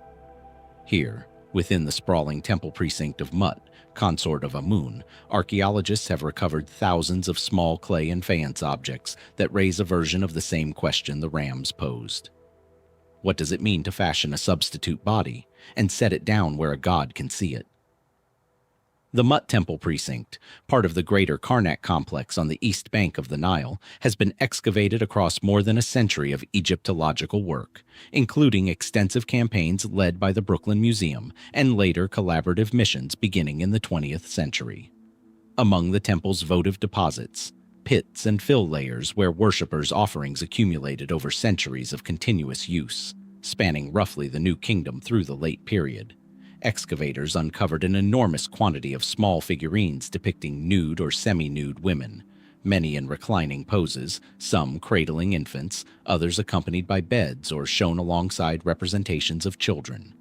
Estimates from the fill deposits put the number of these figurines well into the thousands, making them one of the largest concentrations of this particular object type found anywhere in Egypt. Individually, none of these figurines is especially mysterious. Female fertility figurines of broadly similar type have been found across numerous Egyptian sites, and mainstream Egyptology has generally interpreted them as votive offerings connected to fertility, safe pregnancy, and childbirth, objects a woman might dedicate at a temple while praying for conception, a healthy delivery, or the well-being of children already born. Mut, as a mother goddess intimately connected with women's lives and the royal succession she was believed to help secure, would be a natural recipient for exactly this kind of petition. Under this reading, the sheer volume at the Mut temple simply reflects centuries of accumulated, ordinary devotional practice.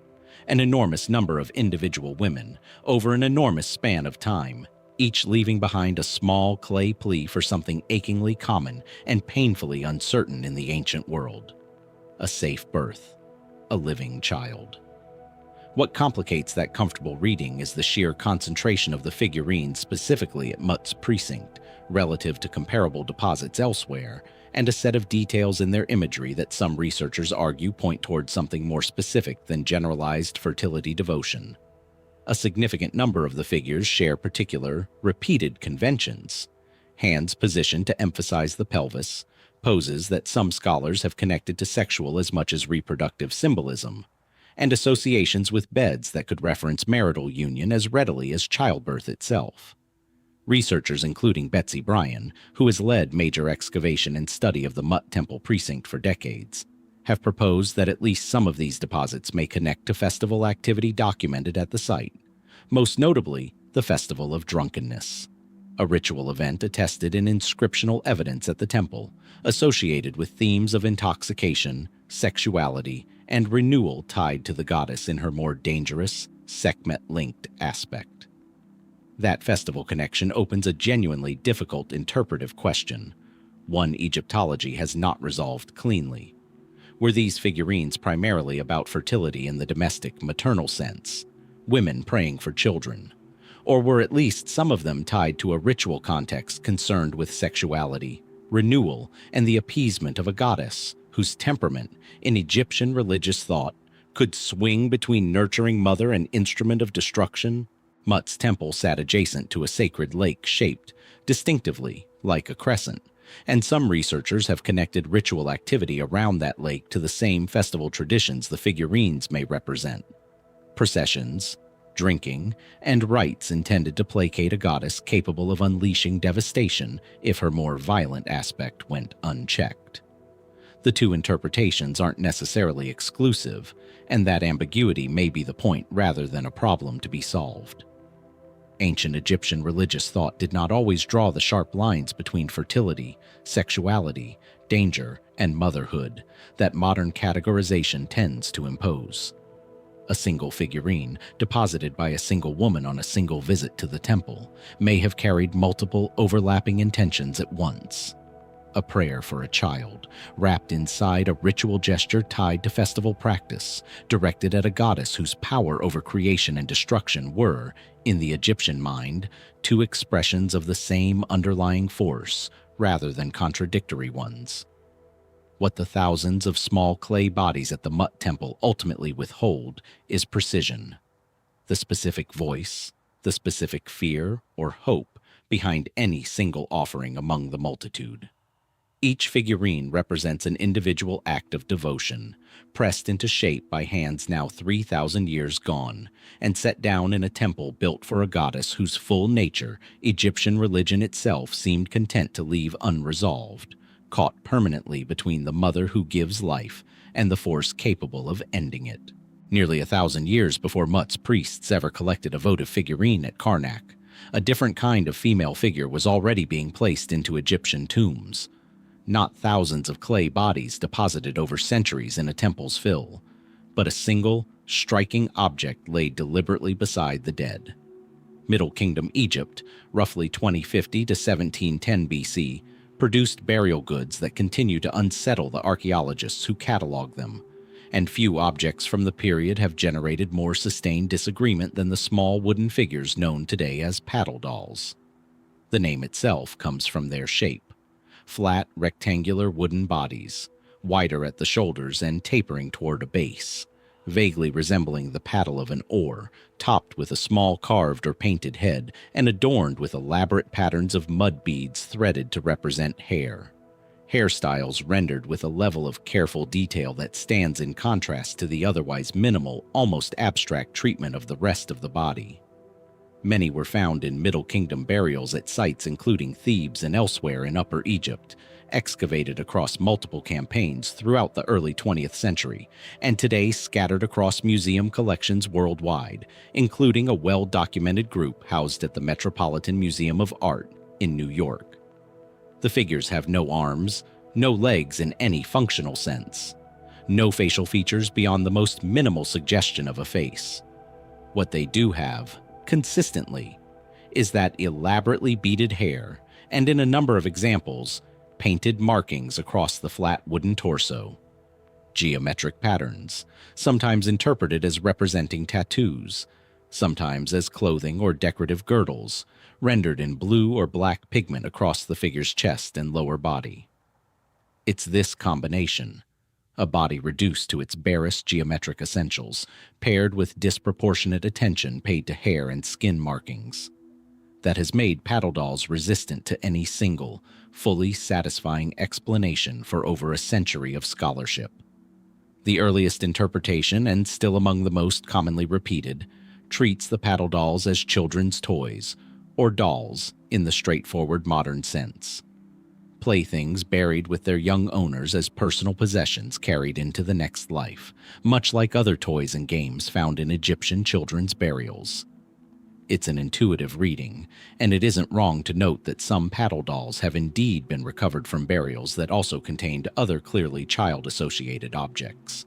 But the interpretation strains against a significant portion of the evidence.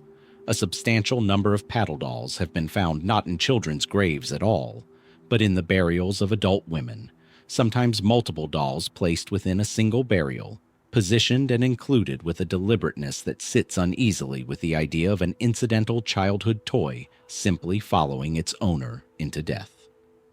That distribution has pushed many Egyptologists toward a different reading entirely: that paddle dolls functioned as fertility figures, connected to female sexuality, motherhood, and the successful navigation of childbirth, placed in tombs to invoke or ensure regenerative power for the deceased in the afterlife.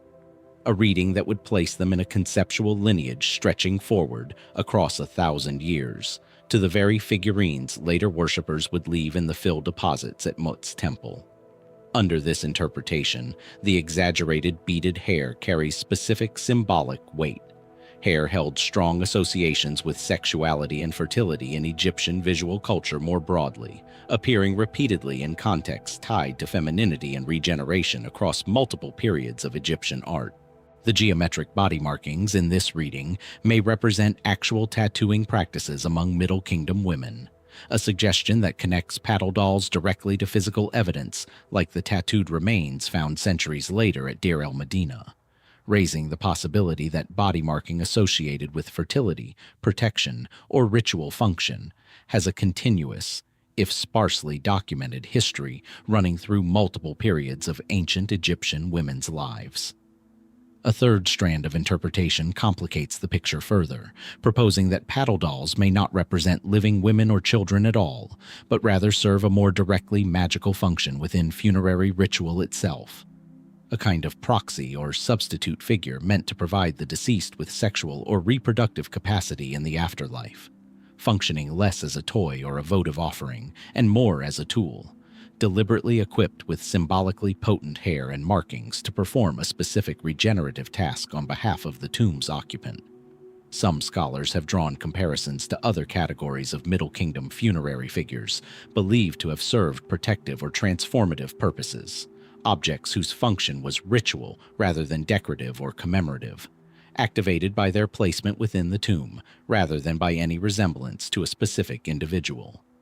What makes the paddle dolls genuinely difficult, rather than merely underdocumented, is that all three readings — toy, votive fertility offering, magical funerary implement — find support somewhere in the pattern of their discovery, and none accounts cleanly for every example.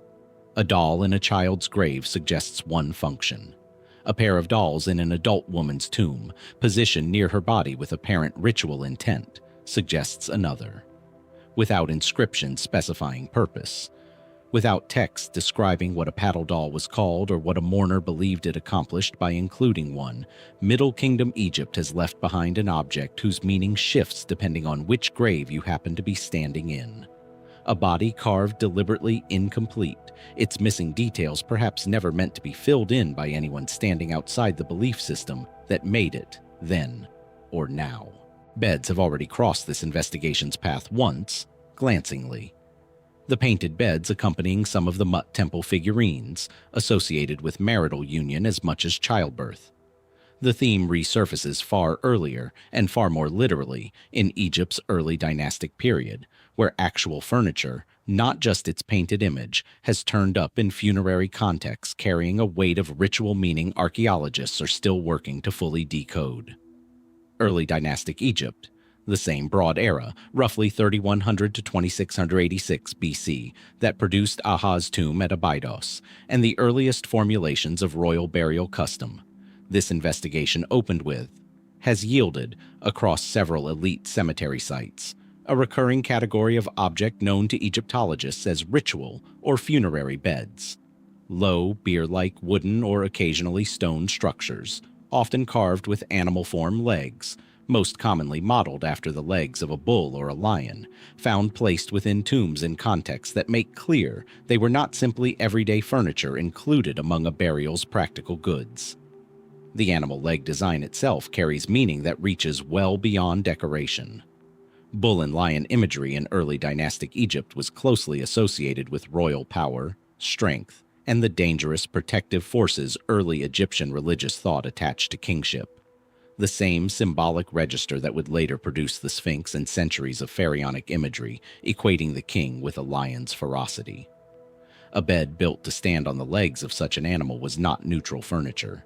It was an object designed to carry symbolic weight the moment anyone looked at it, whether or not a body was ever placed upon it. And that's precisely where the central puzzle of these objects begins, determining what these beds were actually for. Some examples have been found in contexts suggesting they functioned as the literal bier upon which a body was laid during funerary preparation or display, a practical piece of ritual equipment supporting the corpse at some stage of the burial process before final interment. Egyptian funerary practice, throughout its history, involved multiple stages of ritual handling before a body reached its tomb, and a raised platform for washing, wrapping, or displaying the deceased during those intermediate stages would fit comfortably within known custom. But a number of the recovered beds show no clear evidence of having supported a body at all, and their placement within some tombs suggests a role that may have been symbolic rather than practical. Objects included not because a corpse was laid upon them during the funeral, but because the bed itself, as a form, carried meaning the burial required independent of its use as furniture. Some researchers have connected this possibility to later, better documented Egyptian funerary symbolism surrounding the bed as a site of both death and rebirth simultaneously. A place where a person slept, conceived children, gave birth, and eventually died, making it a natural symbol for the cyclical regeneration Egyptian religion hoped the afterlife itself would provide. Under this reading, a bed placed in a tomb wasn't primarily practical equipment. It was an image of transformation, included to help the deceased pass from death back into some form of renewed existence, its animal legs lending that transformation the protective ferocity of the creatures they represented. Complicating the picture further is a specific, less comfortable possibility raised by a handful of early dynastic examples. Evidence, in certain tombs, that the beds in question may have been used not for the tomb's primary occupant, but in connection with the subsidiary burials surrounding it.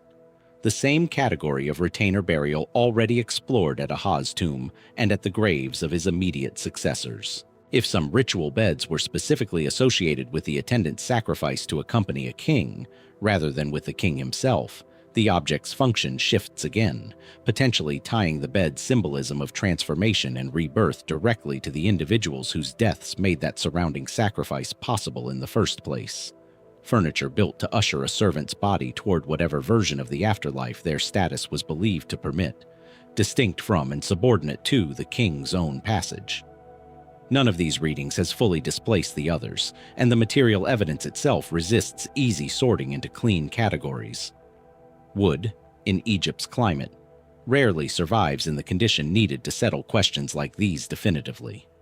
Many of the recovered beds are fragmentary, reconstructed from partial remains, their original context sometimes only partially recoverable from excavation records compiled well over a century ago in the early decades of Egyptology, when documentation standards fell well short of what later archaeologists would come to require. What survives in the end is a form. 4 legs shaped like a lion's or a bull's, a low wooden frame, built for a body that may or may not have ever actually rested upon it.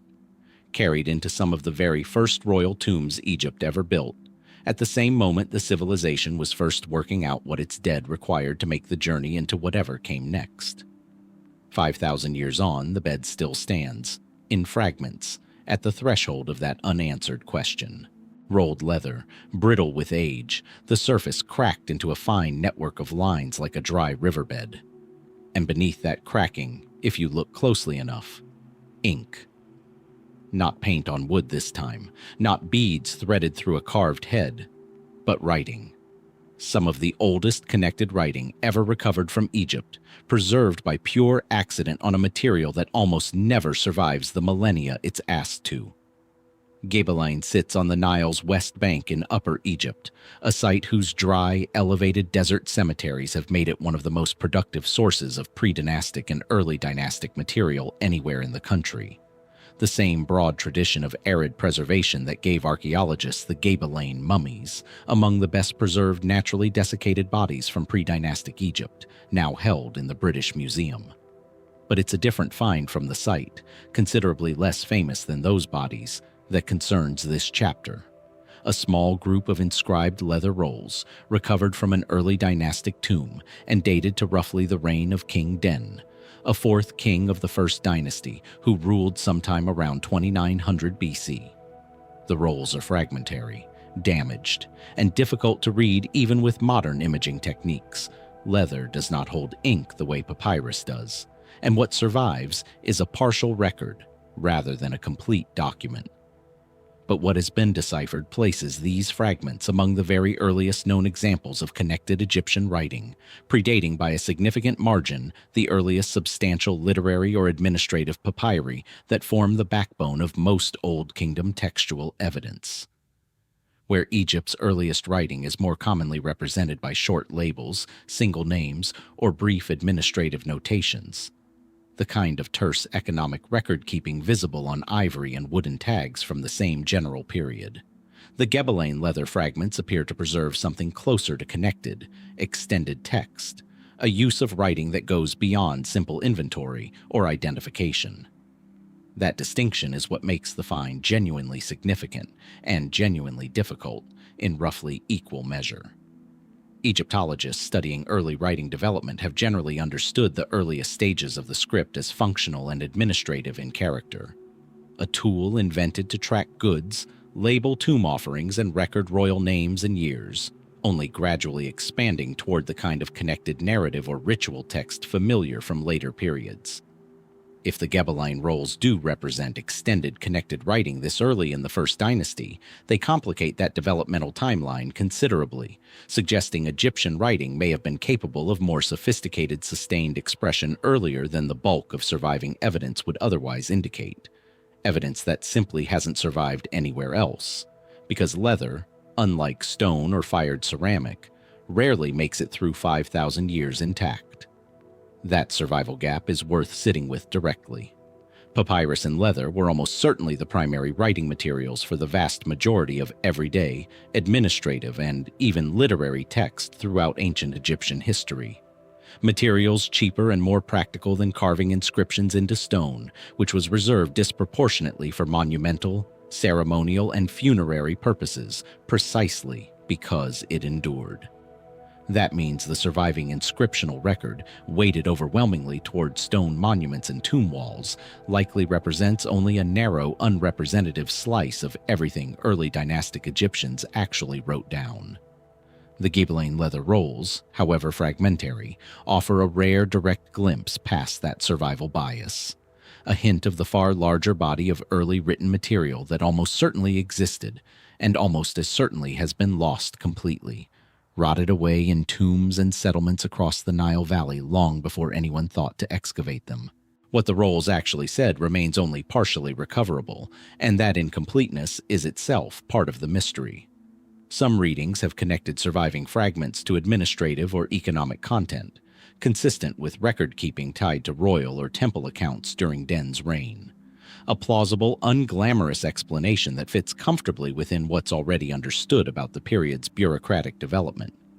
But the extended, connected nature of at least some of the preserved text has led other researchers to wonder whether the rolls might have preserved something closer to ritual or literary content, a category of writing barely attested at all this early in Egyptian history, and one that, if confirmed, would push back considerably the timeline for when Egyptians began committing more complex ideas to written form rather than simply tracking goods and names. Without more complete fragments or comparable finds from other early dynastic sites to provide context, the question resists final resolution. The Gebelein rolls sit in something of an evidentiary limbo, too damaged to fully translate, too early and too unusual to comfortably slot into the existing narrative of how Egyptian writing developed, and too fragile even now to promise that further study will ever close the gap between what survives and what was almost certainly lost. Somewhere in the tombs and rubbish mounds of early dynastic Egypt, buried in settlements whose organic remains have long since rotted into the desert floor, an entire library's worth of everyday writing likely once existed. Letters, accounts, perhaps early literature, produced by a civilization already comfortable enough with its new invention to use it for more than labels. Almost all of it is gone. What Gebelein left behind is a fragment of that vanished library, cracked and barely legible, insisting that the rest of the story was once written down somewhere, by someone, and simply never made it to us at all. There is a sound archaeologists rarely mention in their reports: the soft, hollow click of dry clay against stone, echoing up through centuries of sealed silence the moment a burial chamber is breached. It is a small sound, almost apologetic, and yet it has announced one of the more perplexing discoveries in Egyptian archaeology. The clay balls found resting inside tombs, tucked among funerary goods as though placed there with deliberate care. Picture a burial chamber somewhere along the Nile's western bank, its walls painted with the familiar iconography of the afterlife: Anubis weighing hearts, the sun bark crossing the underworld, rows of hieroglyphs promising safe passage into eternity. Amid the canopic jars, the amulets, the carefully wrapped linens, excavators have on several occasions uncovered something far less ornate. Small spheres of fired or sun-dried clay, some no larger than a walnut, others closer to the size of a fist. Unpainted, unmarked, unremarkable to the eye, and yet placed with enough intention that they cannot easily be dismissed as debris. What are they? That question has followed these objects since the earliest excavations of the 19th and early 20th centuries, and it remains, in many respects, unresolved. The mainstream explanation begins with context.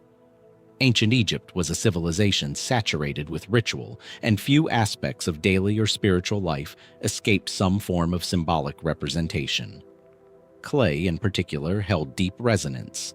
It was, after all, the substance from which the god Khnum was said to have shaped human beings on his potter's wheel. Some Egyptologists propose that these small spheres served as substitute offerings, stand-ins for food, minerals, or other perishable goods the deceased would need in the afterlife. Others suggest a more practical origin: sling ammunition, tools once used by hunters or soldiers, later repurposed or included as personal effects belonging to the tomb's occupant. Still others point to the ball's occasional discovery near foundation deposits, arguing they may have functioned as construction markers or ritual anchors, laid down to consecrate a building's boundaries before the first stone was set. Each of these theories fits comfortably within what we understand of Egyptian religious practice. None of them, however, accounts for every example that has surfaced. Consider the balls recovered from certain New Kingdom tomb sites, dated to roughly the 15th and 14th centuries BC. Several were found not loosely scattered, but arranged, placed in careful rows or small clusters near the sarcophagus, as though positioned according to a plan no longer legible to modern eyes. If these were simple offerings or leftover tools, why the arrangement? Ritual objects in Egyptian tombs were rarely placed at random. Positioning mattered, orientation mattered, proximity to the body mattered. And yet no accompanying inscription, no wall relief, no papyrus fragment has ever definitively explained what these particular spheres were meant to represent or achieve. Then there is the matter of composition. Most of the clay balls examined by researchers are, unsurprisingly, made from Nile silt or local clay deposits, consistent with materials available to any Egyptian craftsman. But a smaller number, tested using more recent mineralogical methods, have returned compositions that do not perfectly match the clay sources local to their burial sites. This is not, in itself, extraordinary. Trade networks along the Nile moved materials across considerable distances, and Egypt's economy depended on the exchange of goods between regions. Still, it raises a quiet question that lingers at the edge of the mystery. Were these objects made where they were buried, or brought from somewhere else, carried perhaps for a purpose that traveled with them? It is here that the investigation begins to drift from the documented into the speculative. And it is worth pausing to say plainly that speculation is not evidence. It is only a space where questions accumulate faster than answers arrive. Some researchers working outside conventional Egyptological circles have proposed that certain clay balls found in tomb contexts were not offerings at all, but sealed containers. Vessels for something now lost to time, whether organic residue, ritual substances, or materials whose purpose predates written record. A handful of examined specimens have shown faint internal cavities upon CT scanning, hollow chambers too small and too irregular to have served any obvious structural function. What, if anything, they once held remains undetermined. Organic material, if it was ever present, would likely have decayed beyond recovery in the millennia since burial. The absence of an answer is not proof of anything hidden, but it is, undeniably, an absence. Other theories drift further still into the territory of alternative history, that these objects relate to numerical or astronomical systems, arranged according to counts significant in ancient cosmology, or that they served some mnemonic function now entirely lost to us, a physical language of pattern and placement that vanished along with the priests who understood it. These ideas remain unproven, resting more on pattern seeking than on demonstrable data. They are worth noting not because they demand belief, but because the objects themselves have proven stubborn enough to invite them. A truly settled mystery does not generate this many competing explanations. What makes the clay balls particularly difficult to categorize is their inconsistency. Unlike scarabs, Ushabti figures, or canopic jars, objects whose forms and functions are broadly standardized across dynasties, the clay balls resist uniformity. Some are smooth and precisely rounded, suggesting careful shaping by hand or mold. Others are rougher, almost incidental in form, as though secondary to whatever process created them. Some bear faint surface markings that may be deliberate incisions, or may simply be the result of handling and firing. Without a written record explicitly identifying their purpose, archaeologists are left to interpret physical evidence that refuses to resolve into a single, tidy narrative. It is tempting, standing at the threshold of a tomb thousands of years removed from the world that built it, to want certainty, to want every artifact to slot neatly into a known category, every object to answer to a name. But ancient Egypt, for all the meticulous records it left behind, also left behind silences. Entire categories of ritual and belief were passed down orally, embedded in practices too familiar to their practitioners to require explanation. The clay balls may belong to exactly such a silence, a piece of common knowledge so obvious to the people who made and placed them that no one thought to write it down for those who would come thousands of years later, asking questions in a language and a worldview entirely foreign to their own. So they remain in museum drawers and storage vaults across the world, catalogued, measured, occasionally displayed, small, humble, and unresolved. Objects that arrived in the modern age not as answers, but as questions given physical form. Somewhere in those silt-formed spheres may lie a forgotten fragment of Egyptian cosmology, or perhaps only the residue of an ordinary task, made extraordinary only by the passage of time and our own inability to let a mystery remain a mystery. What precisely did the ancient hand shape when it pressed clay into a sphere and set it beside the dead? We may never fully know. And perhaps that unanswered question is itself the truest artifact the tombs have left us. Some miles south of Cairo, where the Nile Valley narrows and the desert presses close against the cultivated fields, the ground rises into a low, sun-bleached plateau near the entrance to the Fayum Depression.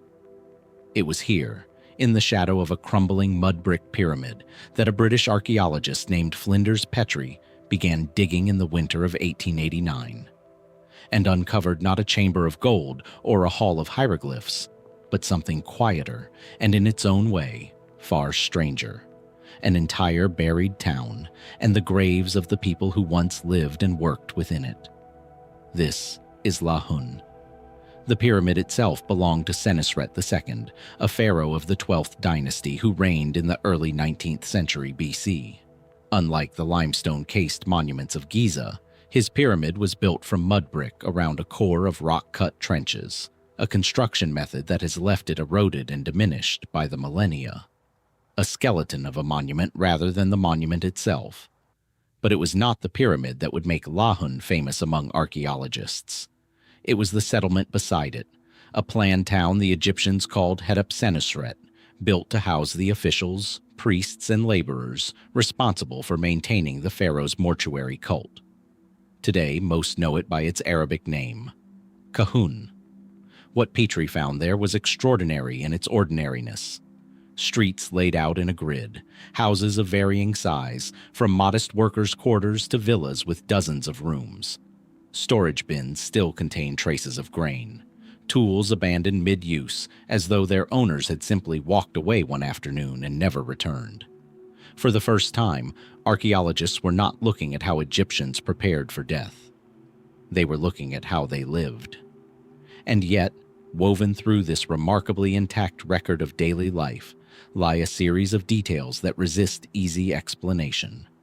Begin with the town's abandonment. Settlements in ancient Egypt rarely vanished all at once. More often, they declined gradually, their populations drifting away as economic or political conditions shifted. Kahun appears, by contrast, to have been left rapidly. Tools still in place, storage vessels still sealed, personal items scattered as though daily routine had simply stopped mid-motion. Mainstream explanations point to the natural rhythm of a pyramid town's purpose.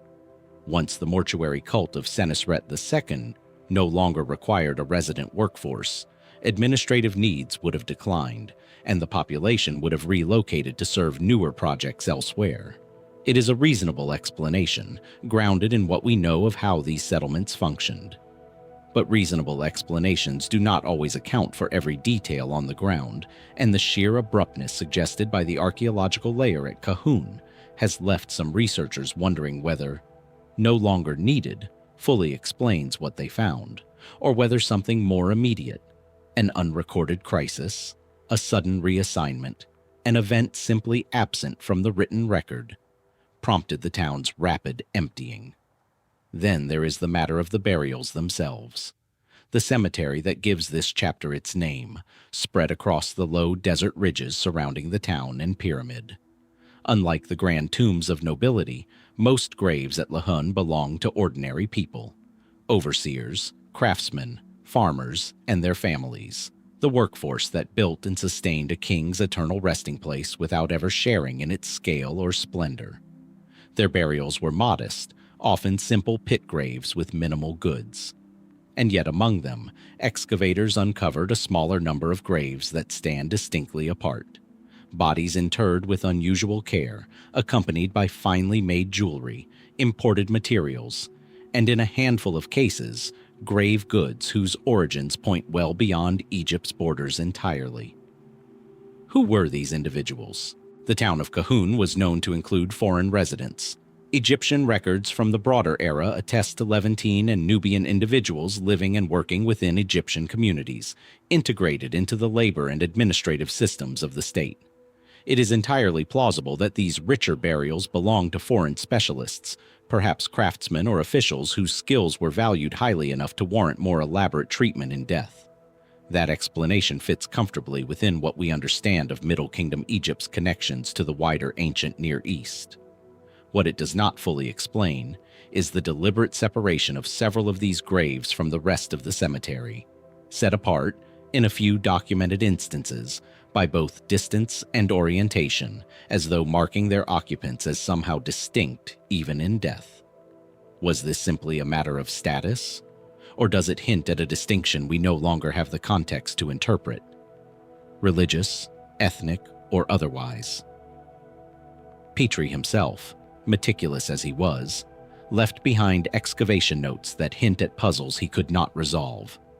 Among them, skeletal remains showing signs of nutritional stress and physical strain far more severe than would be expected among a population supposedly compensated well enough to sustain a functioning town for generations.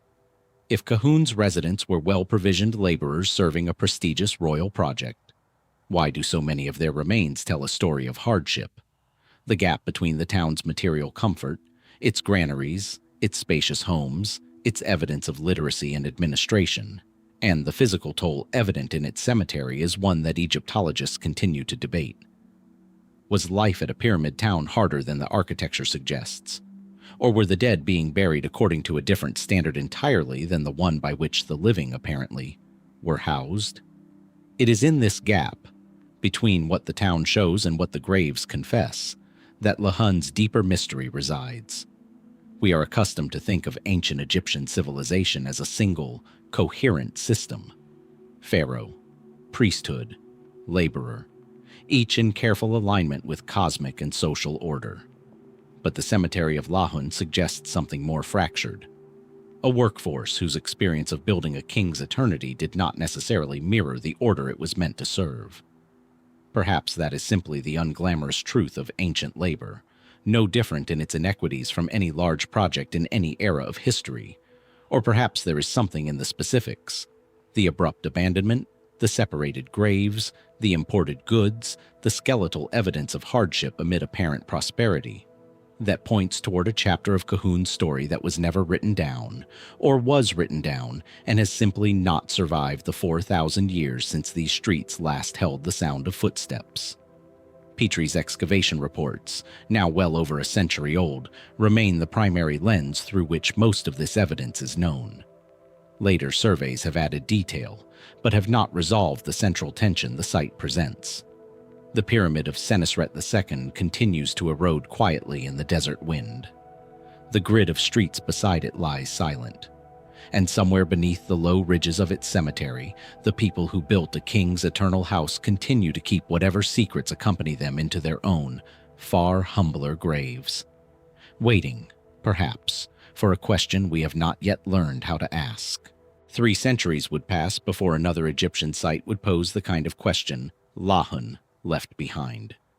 The question of what a place manufactures beneath the surface of what it claims to be. By the time we arrive at Qantir, in the eastern Nile Delta, Egypt is a different civilization entirely. The Middle Kingdom has given way to the New Kingdom's imperial age, and the modest pyramid town of Senusret II has been replaced by something far grander in ambition. P-Rameses, the sprawling delta capital built by Rameses II in the 13th century BC, a city so vast that ancient texts described it as rivaling Thebes itself in splendor. Today, little of that splendor remains above ground. The Nile has shifted course since antiquity, and the fields around the modern village of Qantir give few visual hints of the palaces, temples, and harbors that once stood here. But beneath the soil, archaeologists working since the 20th century, most notably a long-running German mission, have uncovered something that speaks less to P-Ramesses' royal grandeur than to its industrial machinery. Workshops. Vast production zones where Egyptian craftsmen manufactured glass, metal, and above all, faience. That brilliant blue-green glazed ceramic so closely associated with Egyptian artistry that it has become almost a visual shorthand for the civilization itself. And it is here, among the kiln remains and production debris of Qantir, that a particular category of object has left excavators quietly puzzled for decades. Faience production in ancient Egypt is, in broad strokes, well understood. Egyptian craftsmen ground quartz or sand, combined it with alkaline materials and copper-based colorants, and fired the mixture to produce a glassy, self-glazing surface, prized for amulets, jewelry, tiles, and votive figures. Qantir's workshops produced faience on an industrial scale, supplying the material needs of a capital city and, quite likely, extending into international trade. This much is documented, supported by kiln structures, mold fragments, and production waste recovered in significant quantities. What resists such tidy explanation are a specific group of faience objects recovered from the site. Small, finely made forms that do not correspond neatly to any known category of Egyptian amulet, jewelry component, or votive figure. Some are geometric, precise, symmetrical shapes with regularly spaced perforations, their function ambiguous. Others bear surface patterns that appear deliberately incised rather than decorative in the usual figurative sense.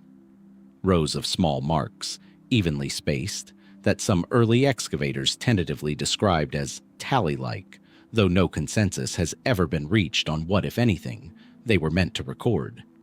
They are not junk. Faience of this quality required skill and expensive materials. Nothing about their construction suggests they were accidental byproducts of the workshop floor.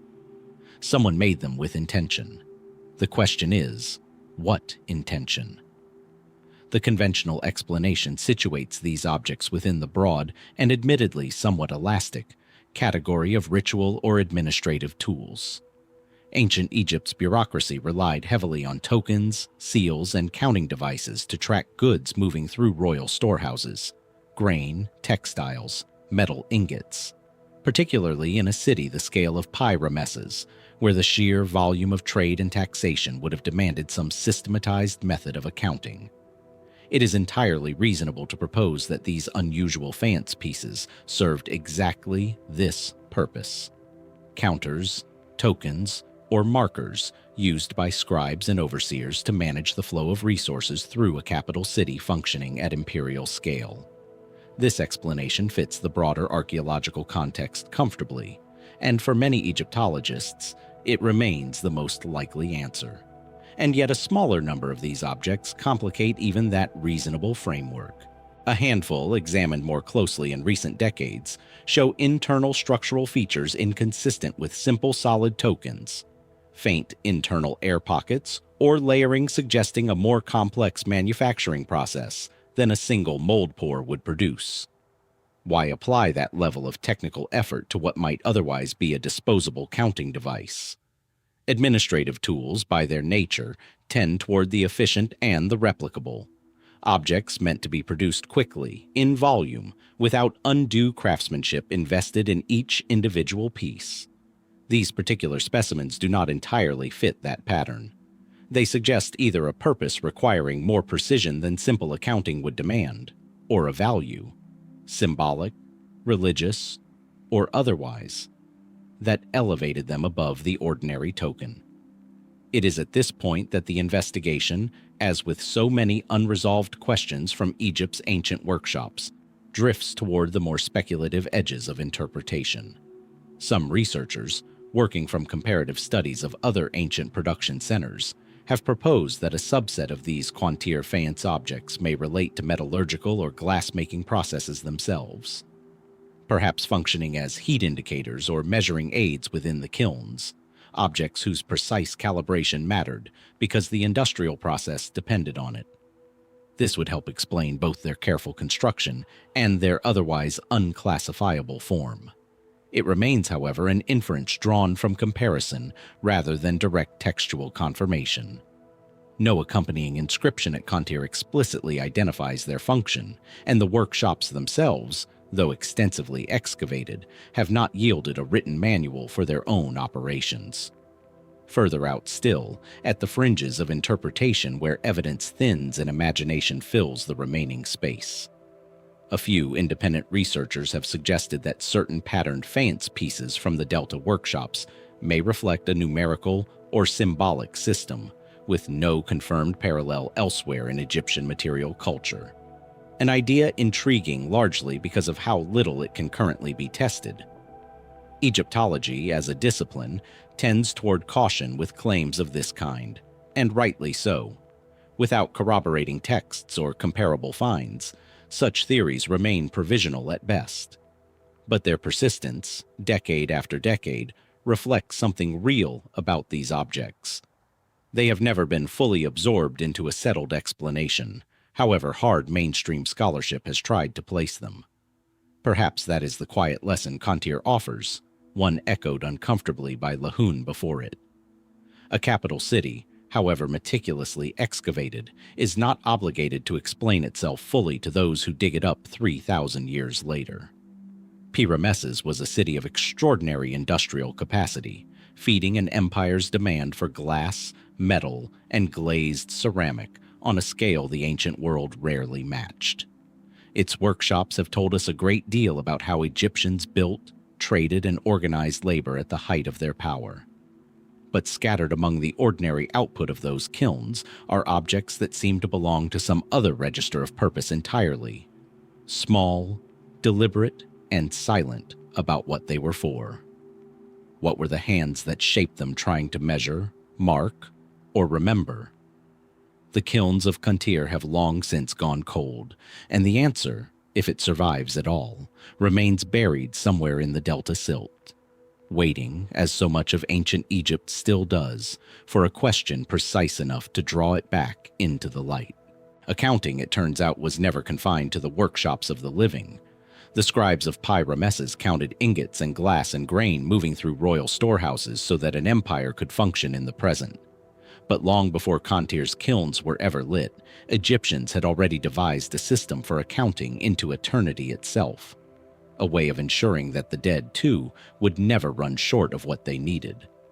That system took the form of small, exquisitely detailed wooden models, and among the most haunting of them are the miniature granaries found sealed inside Middle Kingdom tombs.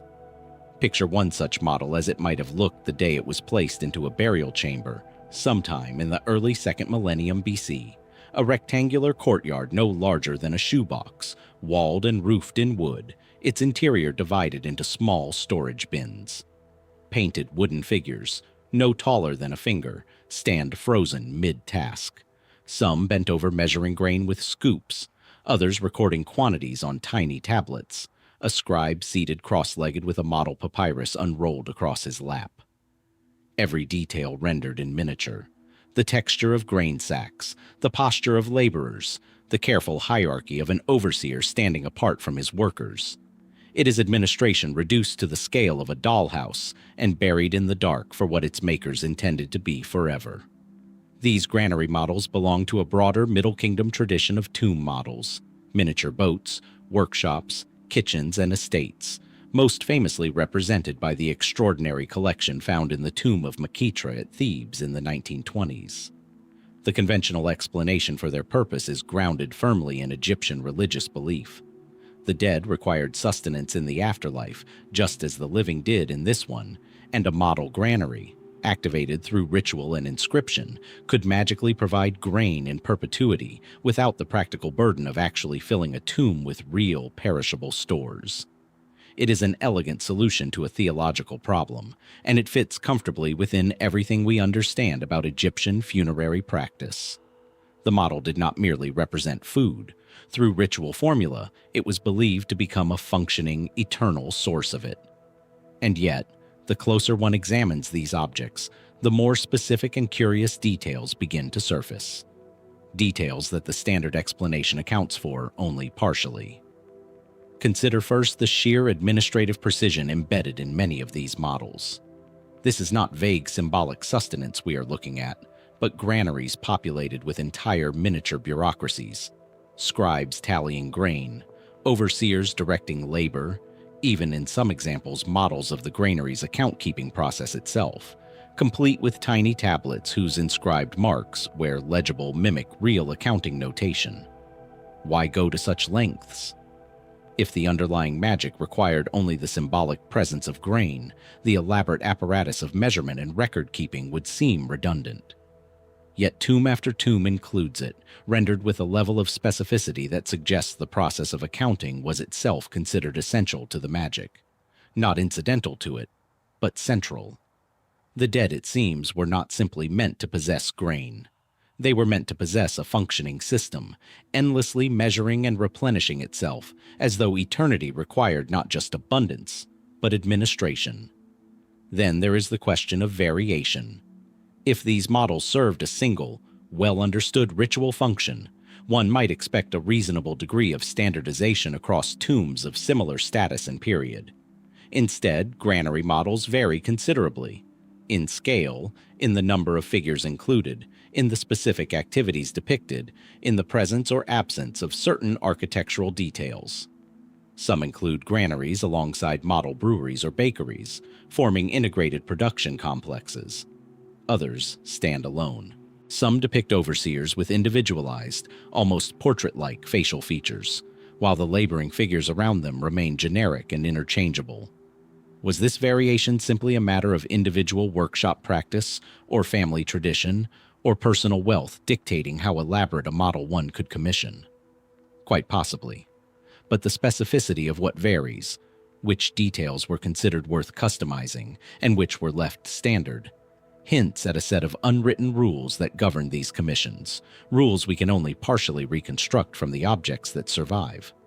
More unsettling still are a smaller number of granary models recovered with contents, or apparent contents, that do not match expectations. In a handful of documented cases, sealed model storage bins have been found to contain not grain residue, as one would expect from a symbolic granary, but other materials entirely. Traces whose identification has proven difficult, degraded as they are by millennia of enclosure. Were these substitutions of convenience, materials chosen simply because they were available at the time of burial? Or did certain models serve a purpose distinct from straightforward grain provision, a purpose we no longer have the ritual vocabulary to interpret? Egyptologists remain divided, and in the absence of inscriptional evidence explicitly addressing the question, the matter is unlikely to be resolved through excavation alone. It is worth pausing here to consider what these small wooden scenes actually represent, beyond their material puzzle. They are, in a sense, a civilization's attempt to solve mortality through meticulous replication of the mundane, not grand cosmic imagery, not gods and monsters, but ordinary labor, rendered permanent. A scribe forever counting, an overseer forever watching, grain forever measured and stored, an economy in miniature, running eternally in the dark of a sealed tomb, needing no sunlight, no harvest, no living hand to sustain it. There is something quietly profound in that choice. That when Egyptians imagined eternity, they did not imagine escape from work, but its perpetual, perfected continuation.